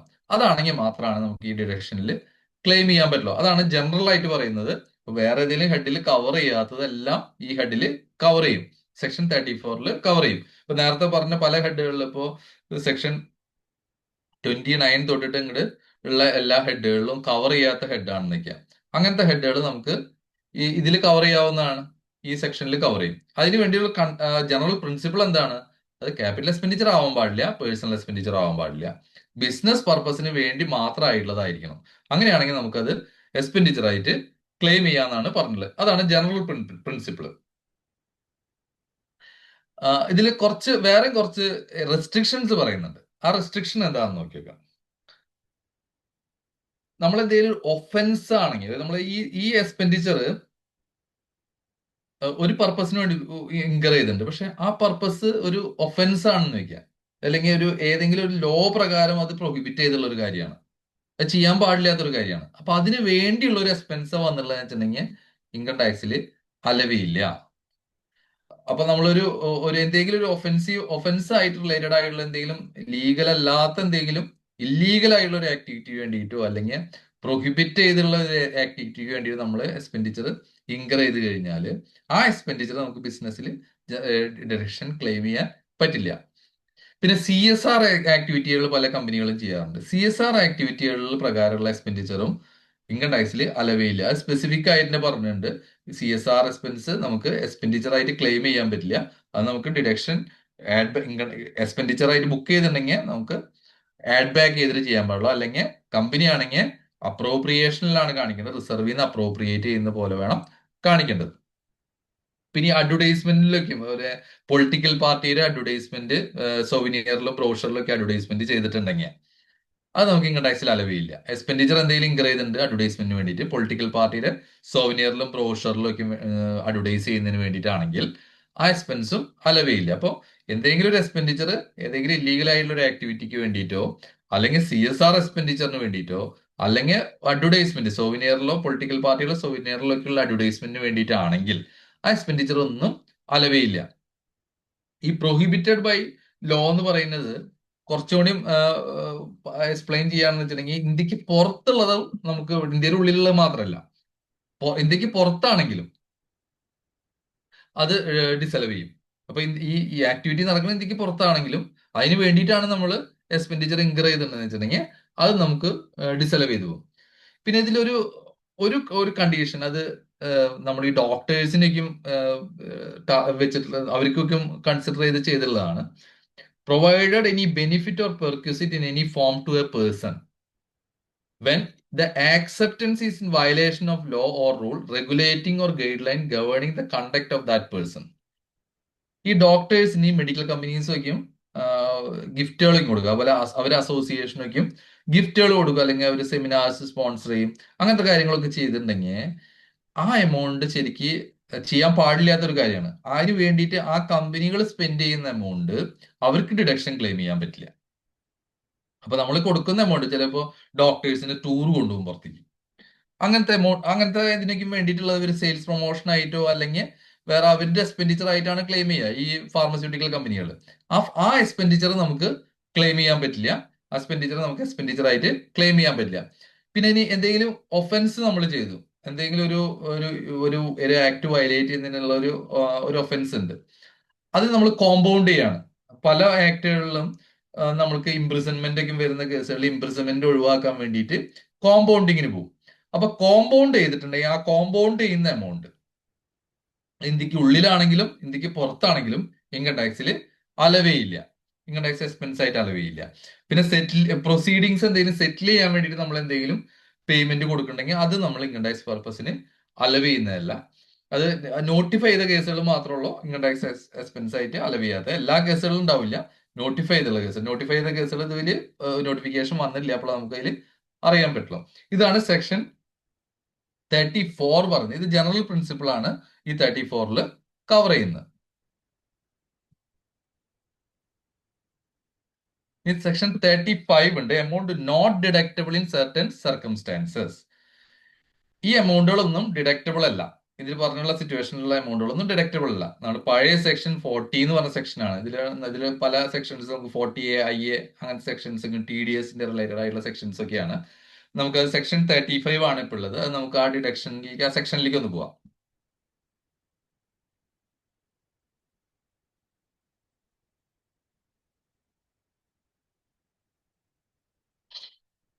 ഇതിൽ എന്തൊക്കെയാണ് ഡിഡക്ഷൻ അലവ് ചെയ്യാത്തതെന്ന് നോക്കാം. ആദ്യത്തെ തന്നെ tax paid on income, income tax പെയ്ത് അലവ് ചെയ്യില്ല. അതുപോലെ ഈ പെർക്വിസിറ്റ്, നോൺ മോണിറ്ററി പെർക്വിസിറ്റ്സ് എന്തെങ്കിലും പ്രൊവൈഡ് ചെയ്യുന്നുണ്ടെങ്കിൽ, നോൺ മോണിറ്ററി പെർക്വിസിറ്റ് എംപ്ലോയർ എന്തെങ്കിലും പ്രൊവൈഡ് ചെയ്യുന്നുണ്ടെങ്കിൽ അത് ചിലപ്പോൾ ടാക്സ് അടയ്ക്കുന്നത് എംപ്ലോയർ ആയിരിക്കും. ആ ടാക്സ് എമൗണ്ടും പേ ചെയ്യാൻ പറ്റില്ല, അതും ഡിഡക്ഷൻ ആയിട്ട് ക്ലെയിം ചെയ്യാൻ പറ്റില്ല. പിന്നെ ഡബിൾ ടാക്സേഷൻ അവോർഡൻസ് എഗ്രിമെന്റ് പ്രകാരം പുറമെയുള്ള എന്തെങ്കിലും ടാക്സ് ഇവിടെ അടച്ചിട്ടുണ്ടെങ്കിൽ അത് ഇവിടെ എക്സ്പെൻസ് ആയിട്ട് എഴുതി, അത് നമുക്ക് ഇവിടെ ഡിഡക്ഷൻ ആയിട്ട് ക്ലെയിം ചെയ്യാൻ പറ്റില്ല. ഡബിൾ ടാക്സേഷൻ അവോർഡൻസ് അഗ്രിമെന്റ് പ്രകാരം നമുക്ക് അവിടെ അടച്ച ടാക്സ് ഇവിടെ ക്ലെയിം ചെയ്യാം. അപ്പൊ ആ എമൗണ്ട് നമുക്ക് ഇവിടെ ഡിഡക്ഷൻ ആയിട്ട് ക്ലെയിം ചെയ്യാൻ പറ്റില്ല. അപ്പൊ ഇതാണ് ആദ്യത്തെ മൂന്നെണ്ണം. അപ്പൊ ഇൻകം ടാക്സ് പറ്റില്ല. എന്തെങ്കിലും non monetary benefit employer provide ചെയ്യുന്നുണ്ടെങ്കിൽ, എംപ്ലോയർ പ്രൊവൈഡ് ചെയ്യുന്ന നോൺ മോണിറ്ററി ബെനിഫിറ്റുമ്പോൾ എന്തെങ്കിലും ടാക്സ് എംപ്ലോയർ അടയ്ക്കുന്നുണ്ടെങ്കിൽ ആ എംപ്ലോയർ അടച്ച എമൗണ്ട്, ഈ ടാക്സ് എമൗണ്ട് അടച്ചത് ഈ എംപ്ലോയിക്ക് ഡിഡക്ഷൻ ആയിട്ട് ക്ലെയിം ചെയ്യാം. അതുകൊണ്ടാണ് ഇവിടെ ഡിഡക്ഷൻ അലവ് ചെയ്യാത്തത്. അപ്പൊ എംപ്ലോയർ എന്തെങ്കിലും ടാക്സ് നോൺ മോണിറ്ററി ബെനിഫിറ്റ് കൊടുക്കുന്നതിന് വേണ്ടിയിട്ട് എംപ്ലോയർ അടച്ചിട്ടുണ്ടെങ്കിൽ ആ എമൗണ്ട് ഇവിടെ ഡിഡക്ഷൻ ആയിട്ട് ക്ലെയിം ചെയ്യാൻ പറ്റില്ല, ബിസിനസ്സിൽ ഡിഡക്ഷൻ ആയിട്ട് ക്ലെയിം ചെയ്യാൻ പറ്റില്ല.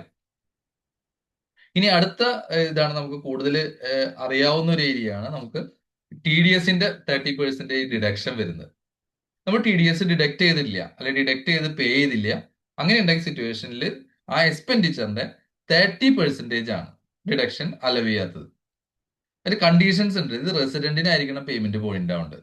ഏതെങ്കിലും റെസിഡന്റിന് കൊടുക്കുന്ന പേയ്മെന്റിനാണ് ഈ 30% ലിമിറ്റ് അപ്ലിക്കബിൾ ഉള്ളൂ. അപ്പോൾ നമുക്ക് TDS പിടിക്കേണ്ട എമൗണ്ട് ആണ്, പക്ഷെ TDS പിടിച്ചില്ല, അല്ലെങ്കിൽ പിടിച്ചിട്ടുണ്ട്, ഡ്യൂ ഡേറ്റിന്റെ ഉള്ളിൽ അടച്ചില്ല.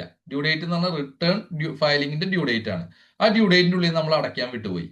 അങ്ങനെ ഉണ്ടെങ്കിൽ ആ കൊല്ലം നമുക്ക് ആ ഡിഡക്ഷൻ ക്ലെയിം ചെയ്യാൻ പറ്റില്ല. 30% ഡിസലവ് ചെയ്യും. ആ 30% ഡിസലവ് ചെയ്ത് സബ്സിക്വന്റ് പീരീഡിൽ കിട്ടും. ഡ്യൂ ഡേറ്റിന് ശേഷം ആൾ പേ ചെയ്യുകയാണെങ്കിൽ, ഈ TDS പേ ചെയ്ത് റിട്ടേൺ ഫയൽ ചെയ്യുകയാണെന്ന് വെച്ചിട്ടുണ്ടെങ്കിൽ, ഈ 30% അടുത്ത കൊല്ലത്തേക്ക് ഇൻകം ടാക്സിൽ എക്സംഷൻ ആയിട്ട് ക്ലെയിം ചെയ്യാവുന്നതാണ്. ഇനിയിപ്പോ ഇത് രണ്ടും നമ്മൾ ചെയ്തില്ലേ, നമ്മളിപ്പോ ഡ്യൂ ഡേറ്റ് കഴിഞ്ഞിട്ട് അടച്ചില്ല, പക്ഷെ നമുക്ക് പിന്നീട് സബ്സിക്വന്റ് ആയിട്ട് ഒരു അസസ്മെന്റ് വന്നു. അസസ്മെന്റ് സമയത്ത് നമ്മളിത് ചോദിക്കുകയാണ് TDS പിടിച്ചതിന്റെ ഡീറ്റെയിൽസ് താ. ആ TDS പിടിച്ചതിന്റെ ഡീറ്റെയിൽസ് മേടിച്ചിട്ട് അത് നമ്മൾ റിട്ടേൺ ഫയൽ ചെയ്യുമ്പോൾ, റിട്ടേൺ ഫയൽ ചെയ്യാത്തതുകൊണ്ട് നിങ്ങൾക്ക് അതിന്റെ ഡിസലവൻസ് വരും എന്ന് പറഞ്ഞിട്ട് നമ്മൾ ഇൻകം ടാക്സിൽ നമ്മൾ റിട്ടേണിൽ നമ്മൾ ഡിസലവ് ചെയ്തിട്ടില്ല. അപ്പൊ അസസിംഗ് ഓഫീസർ പറഞ്ഞത് ഡിസലവ് ചെയ്യും എന്ന് പറഞ്ഞു കഴിഞ്ഞാൽ നമുക്കൊരു ഓപ്ഷനും കൂടി ഉണ്ട്. അത് എന്തിനാന്ന് വെച്ചിട്ടുണ്ടെങ്കിൽ നമ്മളെ അസസീൻ ഡിഫോൾട്ട് എന്നുള്ള ഒരു സെക്ഷൻ ഉണ്ട്. പഴയ സെക്ഷനിൽ 201 എന്ന് പറയാം. ഈ അസസീൻ ഡിഫോൾട്ട് ആണെങ്കിൽ മാത്രമേ ഈ 30% ഡിഡക്ഷനും അതുപോലെ പെനാൽറ്റിയും അതിന്റെ ഇൻട്രസ്റ്റൊക്കെയും വരുള്ളൂ. അപ്പൊ അസസീൻ ഡിഫോൾട്ട് അല്ലാതെ ആയി കഴിഞ്ഞാൽ നമുക്ക് ഈ ഡിഡക്ഷൻ ക്ലെയിം ചെയ്യുകയും ചെയ്യാം. അതിന് എന്തൊക്കെയാണ് വേണ്ട കണ്ടീഷൻ? നമ്മളുടെ ആർക്കാണ് നമ്മൾ പേയ്മെന്റ് കൊടുത്തിട്ടുള്ളത് അയാൾ ഒരു ചാർട്ടേഡ് അക്കൗണ്ടിൽ സർട്ടിഫിക്കറ്റ് വാങ്ങണം. അതിന്റെ പഴയ ഫോം നമ്പർ 26A എന്ന് പറഞ്ഞ ഫോമാണ്. പുതിയത് ഫോം നമ്പർ 149. പുതിയ റൂൾ പ്രകാരം റൂൾ 221 149 എന്ന് പറഞ്ഞ ഫോമാണ് പ്രൊവൈഡ് ചെയ്തത്. ഈ 149 ഫോം പ്രൊവൈഡ് ചെയ്ത് ആ ഫോമില് അവരുടെ ഓഡിറ്ററിൽ നിന്ന് സർട്ടിഫൈ ചെയ്ത് വാങ്ങണം ഇയാള് ഈ ഇൻകം റിട്ടേണിൽ കാണിച്ച് റിട്ടേൺ ഫയൽ ചെയ്ത് ടാക്സ് അടച്ചു എന്നുള്ളതിന്റെ പ്രൂഫാണ് വരുന്നത്. അങ്ങനെ ഉണ്ടെങ്കിൽ നമുക്ക് ഈ ഡിഡക്ഷൻ TDS പിടിക്കാത്ത 30% ഡിസലവൻസ് ഒഴിവാക്കാൻ പറ്റും. പക്ഷെ അത് ഒരിക്കലും ഓഡിറ്റിന്റെ സമയത്ത് നിങ്ങൾക്ക് ചെയ്യാൻ പറ്റില്ല. ഓഡിറ്റ് കഴിഞ്ഞ അസസ്മെന്റ് സമയത്തേക്കേ പറ്റുള്ളൂ. പക്ഷെ ആ സമയമാകുമ്പോഴേക്കും ചിലപ്പോൾ അയാൾ തന്നില്ലെങ്കിൽ, ആ വെൻഡർ ആ ഒരു നമ്മുടെ ക്രെഡിറ്ററായിട്ട് നമുക്ക് റിലേഷൻഷിപ്പ് ഇല്ലെങ്കിൽ ഇതൊക്കെ കിട്ടാൻ ബുദ്ധിമുട്ടാവും. അപ്പൊ നമ്മളെപ്പോഴും അത് അങ്ങനത്തെ സിറ്റുവേഷൻ ഒഴിവാക്കാണ് എപ്പോഴും നല്ലത്. തീരെ പറ്റില്ല, നമ്മൾ എന്തെങ്കിലും പെട്ടുപോയിട്ടുണ്ടെങ്കിൽ മാത്രം ഫോൾ ബാക്ക് ചെയ്യാൻ പറ്റുന്ന ഒരു പ്രൊവിഷനാണ്. അപ്പൊ ഈ ഫോം നമ്പർ 149 ആണ് പുതിയത് പ്രകാരം. ആ ഫോം നമ്പർ നമ്മൾ നമ്മളുടെ സപ്ലയറിൽ നിന്ന് മേടിച്ചിട്ട് ഡിഡക്ഷൻ നമ്മൾ ക്ലെയിം ചെയ്യാവുന്നതാണ്.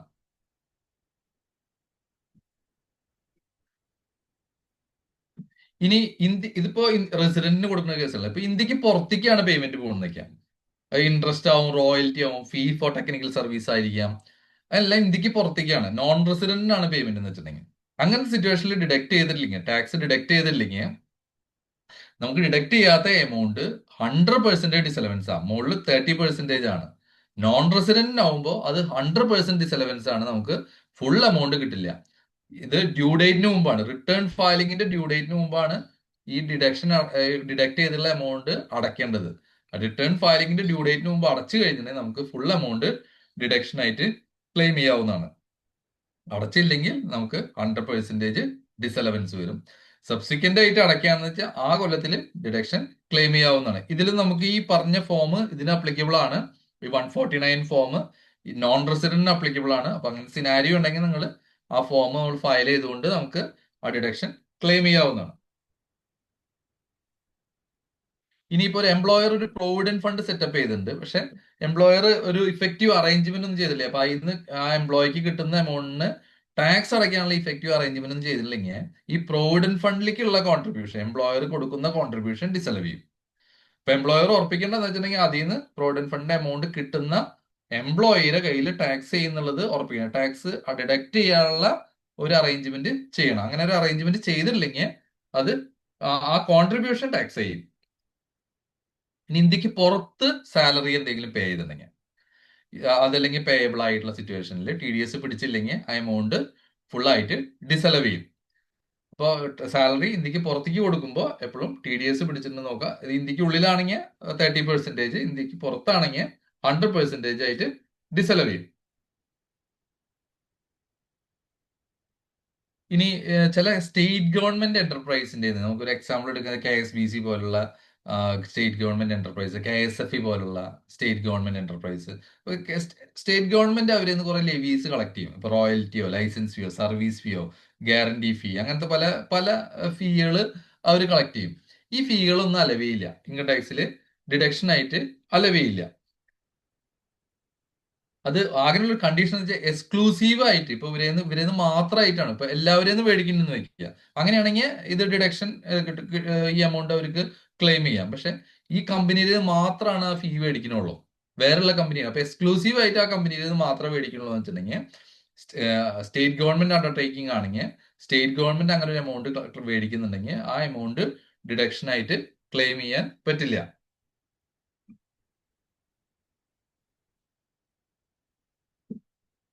ഇനി നമ്മുടെ റെമുനറേഷന്റെ ഏരിയ ആണ്. നമ്മുടെ ഇൻകം ടാക്സിലെ പാർട്ട്നേഴ്സിന്റെ റെമുനറേഷനും അതിനെ കുറിച്ചാണ് നമുക്ക് ഇവിടെ പറയുന്നത്. പാർട്ട്നേഴ്സ് റെമുനറേഷൻ എപ്പോഴും നമ്മൾ ശ്രദ്ധിക്കേണ്ടതെന്ന് വെച്ചിട്ടുണ്ടെങ്കിൽ നമ്മുടെ പാർട്ണർഷിപ്പ് ഡീഡിൽ ഒരു ക്ലിയർ ആയിട്ടുള്ള ഒരു ക്ലോസ് ഉണ്ടായിരിക്കണം. ഇപ്പോ പുതിയ ഒരു വരാവുന്ന ചാൻസ് ഉള്ള ഒരു കാര്യം എന്താ വെച്ചാൽ, നമ്മള് ഈ കഴിഞ്ഞ ഇതിലാണ് നമുക്കിപ്പോ ലിമിറ്റ് മാറ്റിയത്, പ്രോഫിറ്റിന്റെ റെമുനറേഷന്റെ ലിമിറ്റ് മാറ്റിയത്. എല്ലാവരും പാർട്ണർഷിപ്പ് ഡീഡിലേക്കും പഴയ ലിമിറ്റ് തന്നെയായിരിക്കും ഇരിക്കുന്നുണ്ടാവുക. അപ്പൊ പഴയ ലിമിറ്റ് നമ്മൾ മാറ്റിയിട്ടില്ല. അപ്പോൾ അത് മാറ്റേണ്ട ആവശ്യമുണ്ടോ എന്നുള്ളതാണ് പിന്നത്തെ ഒരു കാര്യം. നമ്മളൊരു അമെന്റ്മെന്റ് ഡീഡ് അടിച്ചു വെക്കുകയാണ് എപ്പോഴും നല്ലത്. അല്ലെങ്കിൽ നമുക്ക് നാളെ അസസ്മെന്റ് വരുന്ന സമയത്ത് ഇഷ്യൂസ് വരാൻ സാധ്യതയുണ്ട്. എന്ന് വെച്ചിട്ടുണ്ടെങ്കിൽ ഈ എമൗണ്ട് ആയിരിക്കില്ല അവിടെ പാർട്ണർഷിപ്പ് ഡീലിൽ. അപ്പൊ പാർട്ണർഷിപ്പ് ഓതറൈസ് ചെയ്യണം, ഇത്ര എമൗണ്ട് ആണ് ഈ പാർട്ണർക്ക് റെമുനറേഷൻ ആയിട്ട് കൊടുക്കേണ്ടത് എന്നുള്ളത് പാർട്ണർഷിപ്പ് ഓതറൈസ് ചെയ്യണം.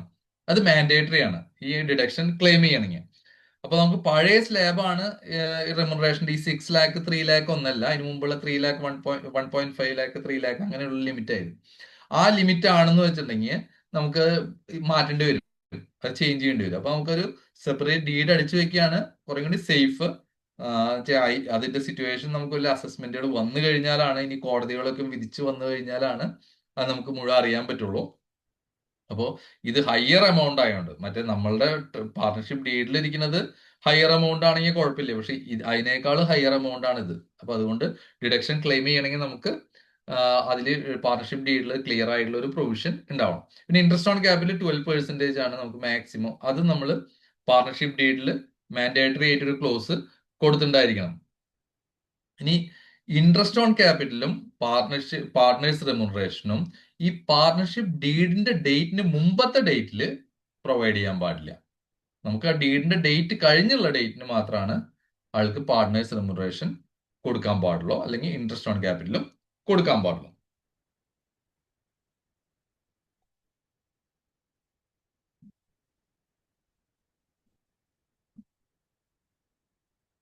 ഇത്രയാണ് നമുക്ക് സെക്ഷൻ 35 കവർ ചെയ്യുന്നത്. നമുക്ക് സെക്ഷൻ 36 പോവാം. സെക്ഷൻ 36, 37, 38 മൂന്ന് സെക്ഷൻ കൂടി ഉള്ളത് കൂടി നമുക്കൊന്ന് വൈൻഡപ്പ് ചെയ്യാം.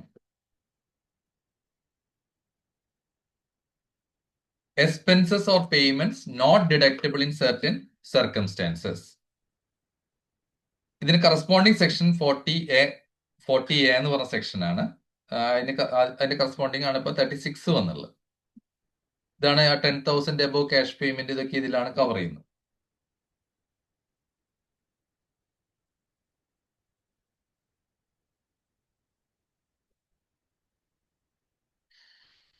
ഇതിൽ ആദ്യം പറയുന്നത്, നമ്മളിപ്പോ ഒരു സ്പെസിഫൈഡ് പേഴ്സൺ, ഇപ്പൊ റിലേറ്റീവ്സിന് സിസ്റ്റർ കൺസേണിനൊക്കെയും ഒരു ട്രാൻസാക്ഷൻ, സിസ്റ്റർ കൺസേണിനൊക്കെ ആയിട്ട് ട്രാൻസാക്ഷൻ ഉണ്ടാവുമ്പോൾ നോർമലി നമ്മൾ റിപ്പോർട്ട് ചെയ്യാറുണ്ട്. ടാക്സ് ഓഡിറ്റ് റിപ്പോർട്ടിൽ 48(2)B എന്ന് പറഞ്ഞ സെക്ഷൻ പ്രകാരം നമ്മൾ റിപ്പോർട്ട് ചെയ്യും, ഇങ്ങനെ ഇന്ന കമ്പനിയായിട്ട് ഈ പർച്ചേസോ സെയിൽ വരില്ല, എക്സ്പെൻഡിച്ചറുകളാണ് റിപ്പോർട്ട് ചെയ്യേണ്ട ആവശ്യമുള്ളൂ. പർച്ചേസ് ഇത്ര നടത്തിയിട്ടുണ്ട്, അല്ലെങ്കിൽ സർവീസിന് ഇത്ര പേയ്മെന്റ് കൊടുത്തിട്ടുണ്ട്, അഡ്വർടൈസ്മെന്റിന് ഇത്ര പേയ്മെന്റ് കൊടുത്തിട്ടുണ്ട്, അല്ലെങ്കിൽ റെമുനറേഷൻ ഇത്ര കൊടുത്തിട്ടുണ്ട്. ഇങ്ങനെ നമ്മൾ ഓരോന്നായിട്ട് ലിസ്റ്റ് ഔട്ട് ചെയ്യും. ഈ ലിസ്റ്റ് ഔട്ട് ചെയ്യുന്ന എന്തിനാണെന്ന് വെച്ചിട്ടുണ്ടെങ്കിൽ അസിംഗ് ഓഫീസർക്ക് വെരിഫൈ ചെയ്യാൻ വേണ്ടിയിട്ടാണ്. ഇതൊരു ഫെയർ ആയിട്ടുള്ള ഒരു ഇതാണോ, റീസണബിൾ ആണോ, അതൊക്കെ അസിംഗ് ഓഫീസർക്ക് വെരിഫൈ ചെയ്യാനുള്ള അധികാരമുണ്ട്. അയാൾക്ക് ഡിസ്ക്രിപ്ഷൻ ഉണ്ട്, വേണമെങ്കിൽ ഡിസലവ് ചെയ്യുകയും ചെയ്യാം. പക്ഷെ ഒരു കാര്യം ശ്രദ്ധിക്കേണ്ടതെന്ന് വെച്ചിട്ടുണ്ടെങ്കിൽ അസിംഗ് ഓഫീസർ ഡിസലവ് ചെയ്യുന്നതിന് മുമ്പ് ആളൊരു ഒരു എൻക്വയറി നടത്തിയിട്ടുണ്ടായിരിക്കണം. ഇത് ഒരു റീസണബിൾ ആണോ എന്നുള്ളത് വെറുതെ റീസണബിൾ അല്ല എന്ന് പറയാൻ പറ്റില്ല. ഇപ്പോ ചിലപ്പോ ഒരാൾക്ക് ഒരു സാലറി കൊടുത്തിട്ടുണ്ട്. ആ സാലറി റീസണബിൾസ് എങ്ങനെ നോക്കാം? ആ സാലറി കൊടുക്കുന്നതുകൊണ്ട് ആ കമ്പനിക്ക് കിട്ടുന്ന അല്ലെങ്കിൽ ആ പാർട്ണർഷിപ്പ് ഫേമിന് കിട്ടുന്ന ബെനിഫിറ്റ് ആണ് നോക്കാം. റിലേറ്റീവ് ആയി എന്നുള്ളതുകൊണ്ട് മാത്രം ഒരു പാർട്ട്ണർ റിലേറ്റീവ് ആയിട്ട് അല്ലെങ്കിൽ ഡയറക്ടർ റിലേറ്റീവ് ആയിട്ട് എന്നുള്ളത് മാത്രം ആളുടെ എമൗണ്ട് ഡിസെലവ് ചെയ്യാൻ പാടില്ല. ആൾക്ക് ചിലപ്പോൾ സഫീഷ്യന്റ് എഡ്യൂക്കേഷൻ ക്വാളിഫിക്കേഷൻ ഉണ്ടാവും, ചിലപ്പോൾ നല്ല എക്സ്പീരിയൻസ് ഉണ്ടാവാം. അപ്പൊ അതൊക്കെയും ഒരു റീസൺ ആണ്. അപ്പൊ ഇതൊക്കെയാണ് ഓഫീസർ നോക്കേണ്ടത്. ഇതൊന്നും ഇല്ലെങ്കിൽ മാത്രം ആൾക്ക് അവർ എൻക്വയറി നടത്തിയിട്ട് വേണം ആളെ എമൗണ്ട് ഡിസെലവ് ചെയ്യാൻ വേണ്ടിയിട്ട്. അപ്പോൾ റിലേറ്റഡ് ആയിട്ടുള്ള എന്റിറ്റീസിനോ റിലേറ്റഡ് ആയിട്ടുള്ള നമ്മളായിട്ട് റിലേറ്റഡ് ആയിട്ടുള്ള വ്യക്തികൾക്ക്, ആ കമ്പനിയായിട്ട് റിലേറ്റഡ് ആയിട്ടുള്ള വ്യക്തികൾക്ക് എന്തെങ്കിലും എക്സ്പെൻഡിച്ചർ വന്നിട്ടുണ്ടെങ്കിൽ ആ എക്സ്പെൻഡിച്ചർ റീസണബിൾ ആയിരിക്കണം, എക്സസീവ് ആവാൻ പാടില്ല. അത് അസിംഗ് ഓഫീസർക്ക് വെരിഫൈ ചെയ്യാം.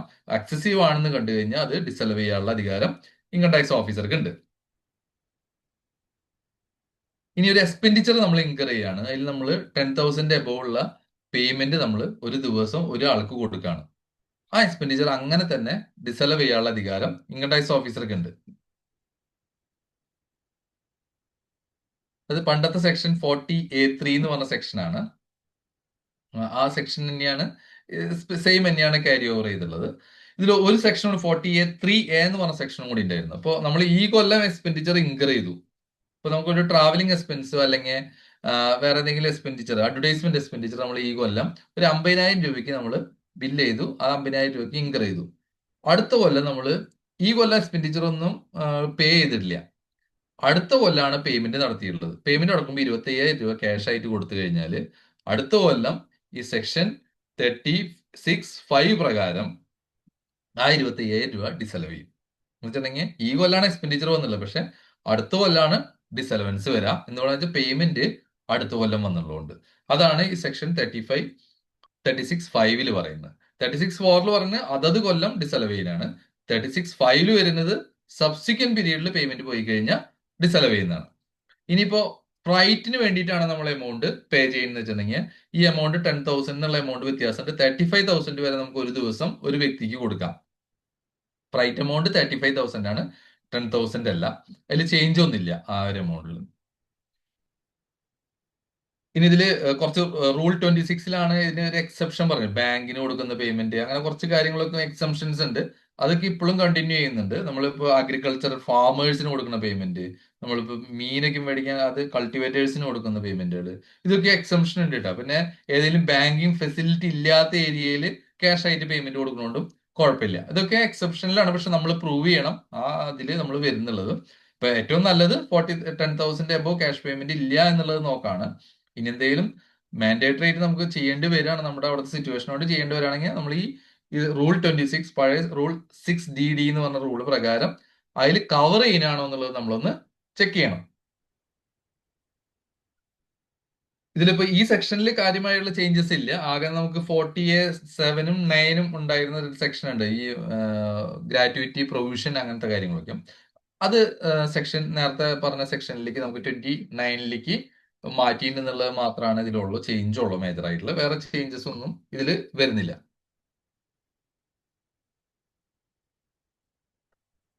ഇനി section 37 certain deduction allowable on actual payment basis. ഇത് 43B എന്ന് പറഞ്ഞ സെക്ഷനാണ്. പല ടാക്സുകളും ആക്ച്വൽ പേയ്മെന്റ് ബേസിലാണ് നമുക്ക് ഡിഡക്ഷൻ ക്ലെയിം ചെയ്യാൻ പറ്റുള്ളൂ. ഒരു ക്വസ്റ്റ്യൻ ചോദിച്ചിട്ടുണ്ട്. If the original deed provides remuneration as per the Income Tax Act is amended, as amended deed require in case of change. ഈ ഒരു രാജേന്ദ്രൻ സാറ് ചോദിച്ച കേസില് ഇപ്പൊ പാർട്ണർഷിപ്പ് ഡീഡിൽ സാർ പറഞ്ഞിട്ടുണ്ടാവുക സെക്ഷൻ 40B പ്രകാരം ഉള്ള റെമുനറേഷൻ എന്നാവും പറഞ്ഞിട്ടുണ്ടാവുക. പക്ഷെ പല കേസുകളും കണ്ടിട്ടുള്ളതെന്ന് വെച്ചിട്ടുണ്ടെങ്കിൽ റെമുനറേഷൻ സ്പെസിഫിക് ആണെന്ന് പറയുന്നുണ്ട്. നമുക്ക് ഇങ്ങനെ 40B പ്രകാരമുള്ള എമൗണ്ട് എന്ന് പറയാൻ പറ്റില്ല, അത് ക്വാണ്ടിഫൈ ചെയ്യണം. 40Bയിൽ എന്താ പറഞ്ഞുള്ളത് വെച്ചിട്ടുണ്ടെങ്കിൽ ആ എമൗണ്ട് ക്വാണ്ടിഫൈ ചെയ്ത് എഴുതിയില്ലെങ്കിൽ ഇൻകം ടാക്സിൽ ഡിസലവ് ചെയ്യാനുള്ള സാധ്യതകളുണ്ട്. എന്ന് വെച്ചിട്ടുണ്ടെങ്കിൽ അവർക്ക് സപ്പോർട്ട് ചെയ്യുന്ന കേസ് ഡിസിഷൻസ് ഒരുപാടുണ്ട്. അപ്പൊ നമ്മളെപ്പോഴും പാർട്ണർഷിപ്പ് ഡീഡിൽ ആ എമൗണ്ട് ക്വാണ്ടിഫൈ ചെയ്യാണ് എപ്പോഴും നല്ലത്. ക്വാണ്ടിഫൈ ചെയ്തിട്ടില്ല അല്ലെങ്കിൽ പഴയ ക്വാണ്ടിഫൈഡ് എമൗണ്ട് ആണ് നിൽക്കുന്നുണ്ടെങ്കിൽ അതിനൊരു സപ്ലിമെന്ററി ഡീഡ് ചെയ്യാണ് നല്ലത്. അല്ലെങ്കിൽ മിനിമം ഒരു റെസൊല്യൂഷനെങ്കിലും നമ്മൾ ചെയ്തു വെക്കണം. ഡീഡിന്റെ സപ്ലിമെന്ററി ഡീഡാണ് എപ്പോഴും നല്ലത്. സപ്ലിമെന്ററി ഡീഡ് മെയിൻറ്റെയിൻ ചെയ്യുകയാണെന്ന് വെച്ചാൽ നമുക്ക് നാളെ ഇൻകം ടാക്സ് ഓഫീസറായി ചോദിച്ചാൽ നമുക്ക് സപ്ലിമെന്ററി ഡീഡ് കാണിക്കാനുള്ള ഒരു സ്കോപ്പ് ഉണ്ട്. അപ്പോ as per income tax act എന്ന് പറഞ്ഞുകൊണ്ട് കാര്യമില്ല, അത് ക്വാണ്ടിഫൈ ചെയ്യേണ്ടത് നിർബന്ധമാണ്.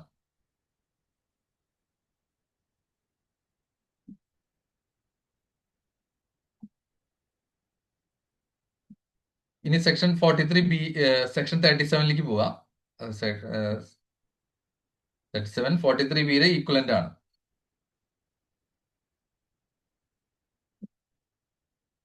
നമ്മൾ മെർക്കന്റൈൽ ബേസിലാണ് ബുക്സ് മെയിൻറ്റെയിൻ ചെയ്യുന്നുണ്ടെങ്കിലും ചില എക്സ്പെൻഡിച്ചറുകളെ ആക്ച്വൽ പേയ്മെന്റ് ബേസിലാണ് അലവ് ചെയ്യുള്ളൂ. ഇതൊക്കെയാണ് ആ എക്സ്പെൻഡിച്ചറുകൾ വരുന്നത്: tax, duties, contribution to provident fund, employer contribution ആണ്. എംപ്ലോയർ കോൺട്രിബ്യൂഷൻ അല്ല, എംപ്ലോയർ കോൺട്രിബ്യൂഷൻ.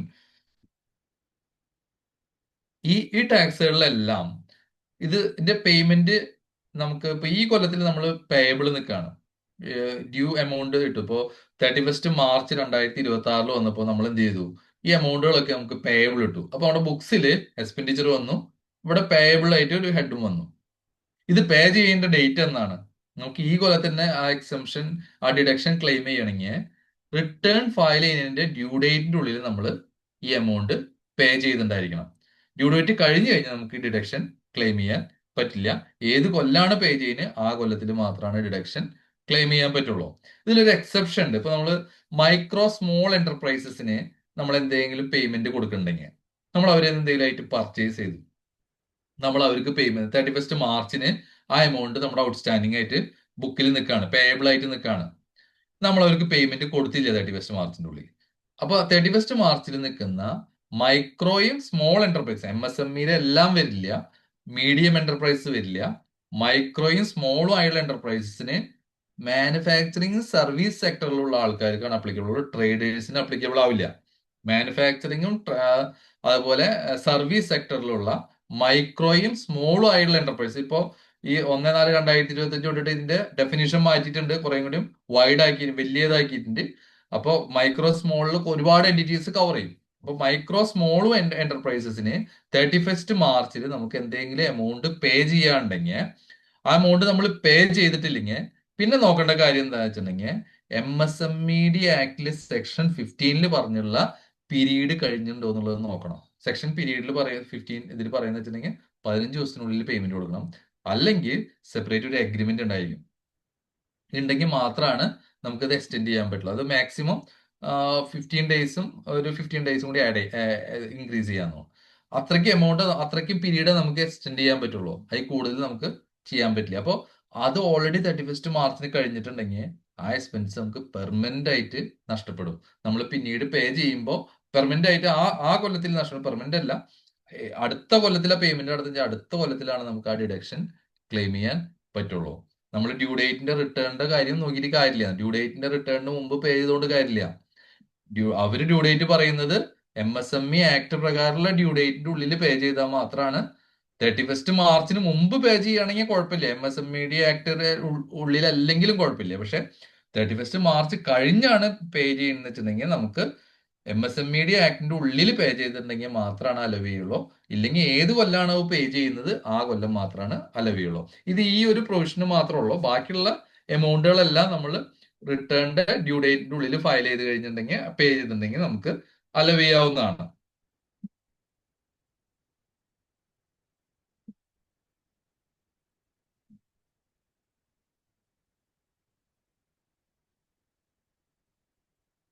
ബോണസിനൊക്കെ ഇത് അപ്ലിക്കബിൾ ആണ്. ബോണസ്, എംപ്ലോയർ കോൺട്രിബ്യൂഷൻ, അതുപോലെ ലീവ് എൻകാഷ്മെന്റ്, അത് കീഴിൽ കവേർഡ് ആണ്. ലീവ് എൻകാഷ്മെന്റും അങ്ങനത്തെ കാര്യങ്ങളൊക്കെ ഇതിൽ കവേർഡ് ആണ്. ഇതാണ് ഈ ബേസിക് ഈ സെക്ഷന്റെ ഒരു മൊത്തം കവർ ചെയ്യുന്നത്. ശ്രദ്ധിക്കേണ്ടത് എന്താ വെച്ചിട്ടുണ്ടെങ്കിൽ MSMEയുടെ എന്തെങ്കിലും ഡിഡക്ഷൻ ഉണ്ടെങ്കിൽ,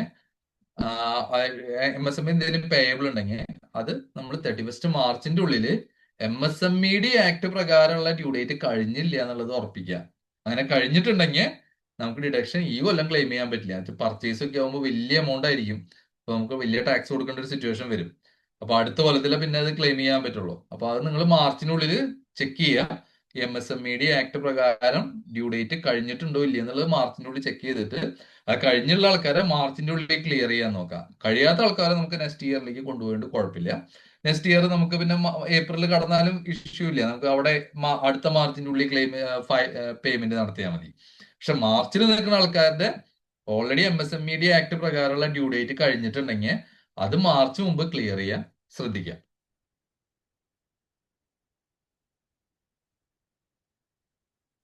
section 38 certain sums deemed as profit and gains of business or profession. ഇത് പഴയ സെക്ഷനിൽ സെക്ഷൻ 41 ആണ്.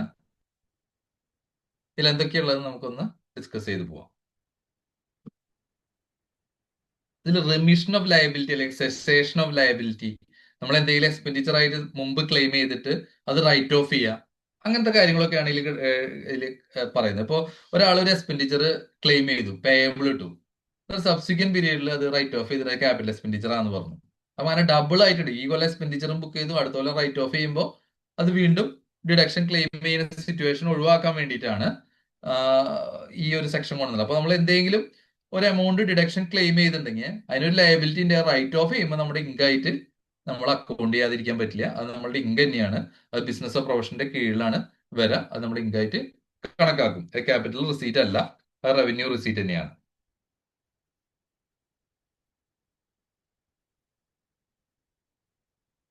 എന്തെങ്കിലും ക്യാഷ് ആയിട്ട് ഇപ്പൊ എന്തെങ്കിലും എക്സ്പെൻഡിച്ചർ ബുക്ക് ചെയ്തിട്ട് നമ്മൾ ക്ലെയിം ചെയ്തതിന് ശേഷം എന്തെങ്കിലും ക്യാഷ് ആയിട്ട് നമുക്ക് തിരിച്ചല്ല, ക്യാഷ് എന്ന് ഉദ്ദേശിച്ച് ബാങ്ക് ആയിട്ടായാലും നമുക്ക് എന്തെങ്കിലും തിരിച്ച് കിട്ടാണ്, റീഫണ്ട് കിട്ടുകയാണെങ്കിൽ അതേ എമൗണ്ട് നമ്മൾ എക്സ്പെൻഡിച്ചർ ഈ ഇൻകായിട്ട് കണക്കാക്കണം.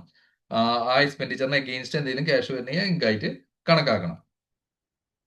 ഇത് നമുക്ക് ആ ബിസിനസ് ഈ എക്സിസ്റ്റൻസിൽ ഇല്ലെങ്കിലും ഈ ലയബിലിറ്റിക്ക് റൈറ്റ് ഓഫ് ചെയ്യുന്ന സമയത്ത് നമ്മൾ ചിലപ്പോൾ ബിസിനസ് നടത്തണുണ്ടാവില്ല, ബിസിനസ് നിർത്തിയിട്ടുണ്ടാവും. പക്ഷെ എന്നാലും അത് ബിസിനസ് ഇൻകായിട്ടാണ് കണക്കാക്കേണ്ടത്. ബിസിനസ് ഇല്ലെങ്കിലും നമ്മളത് ബിസിനസ് ഇൻകായിട്ടായിരിക്കും കണക്കാക്കേണ്ടത്.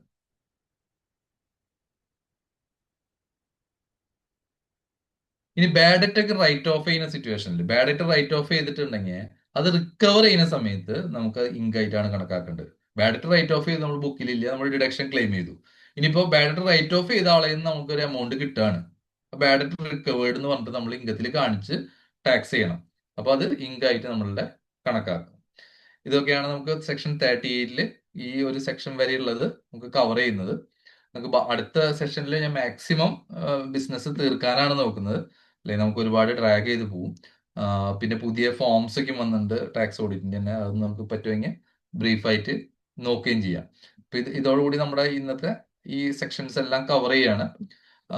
എന്തെങ്കിലും ആർക്കെങ്കിലും ചോദിക്കാണ്ടെങ്കിൽ നമുക്ക് ഡിസ്കസ് ചെയ്യാം. 1-2 ക്വസ്റ്റ്യൻസ് വന്നിട്ടുണ്ട്. ഞാൻ supplementary deed amount please. Supplementary deed നമുക്ക് 1000 റുപ്പീസിന്റെ സപ്ലിമെന്ററി ഡീഡ് ആയാലും കുഴപ്പമില്ല. നമ്മളിപ്പോ വേറെ പ്രൊവിഷൻസ് ഒന്നും പാർട്ട്ണർ ആഡ് ചെയ്യുക അങ്ങനത്തെ കാര്യങ്ങളൊന്നുമല്ല, റീകോൺസ്റ്റിറ്റ്യൂട്ട് ചെയ്യുന്ന ഒരു കാര്യമല്ല ചെയ്യുന്നത്. നമുക്ക് ഒരു 1000 റുപ്പീസിന്റെ ആണെങ്കിലും ഇതൊരു ഇൻകം ടാക്സ് പർപ്പസിന് വേണ്ടി മാത്രമുള്ളതാണ്. അപ്പൊ 1000 റുപ്പീസിന്റെ ആണ് ചെയ്യാണ് നല്ലത്. അത് ഡീഡിന്റെ പാർട്ടാണെന്നുള്ള രീതിയിൽ തന്നെ വെക്കാം. വേറെ എന്തെങ്കിലും സംശയം ഉണ്ടോ?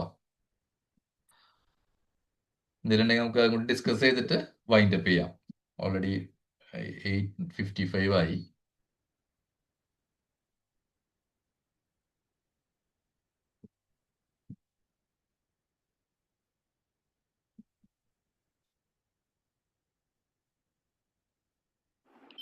I think you can wind up. Questions ഒന്നും ഇല്ല തോന്നുന്നു. ഒരാളും കൂടി ഒരു പോയിന്റ് ഇട്ടിട്ടുണ്ട്.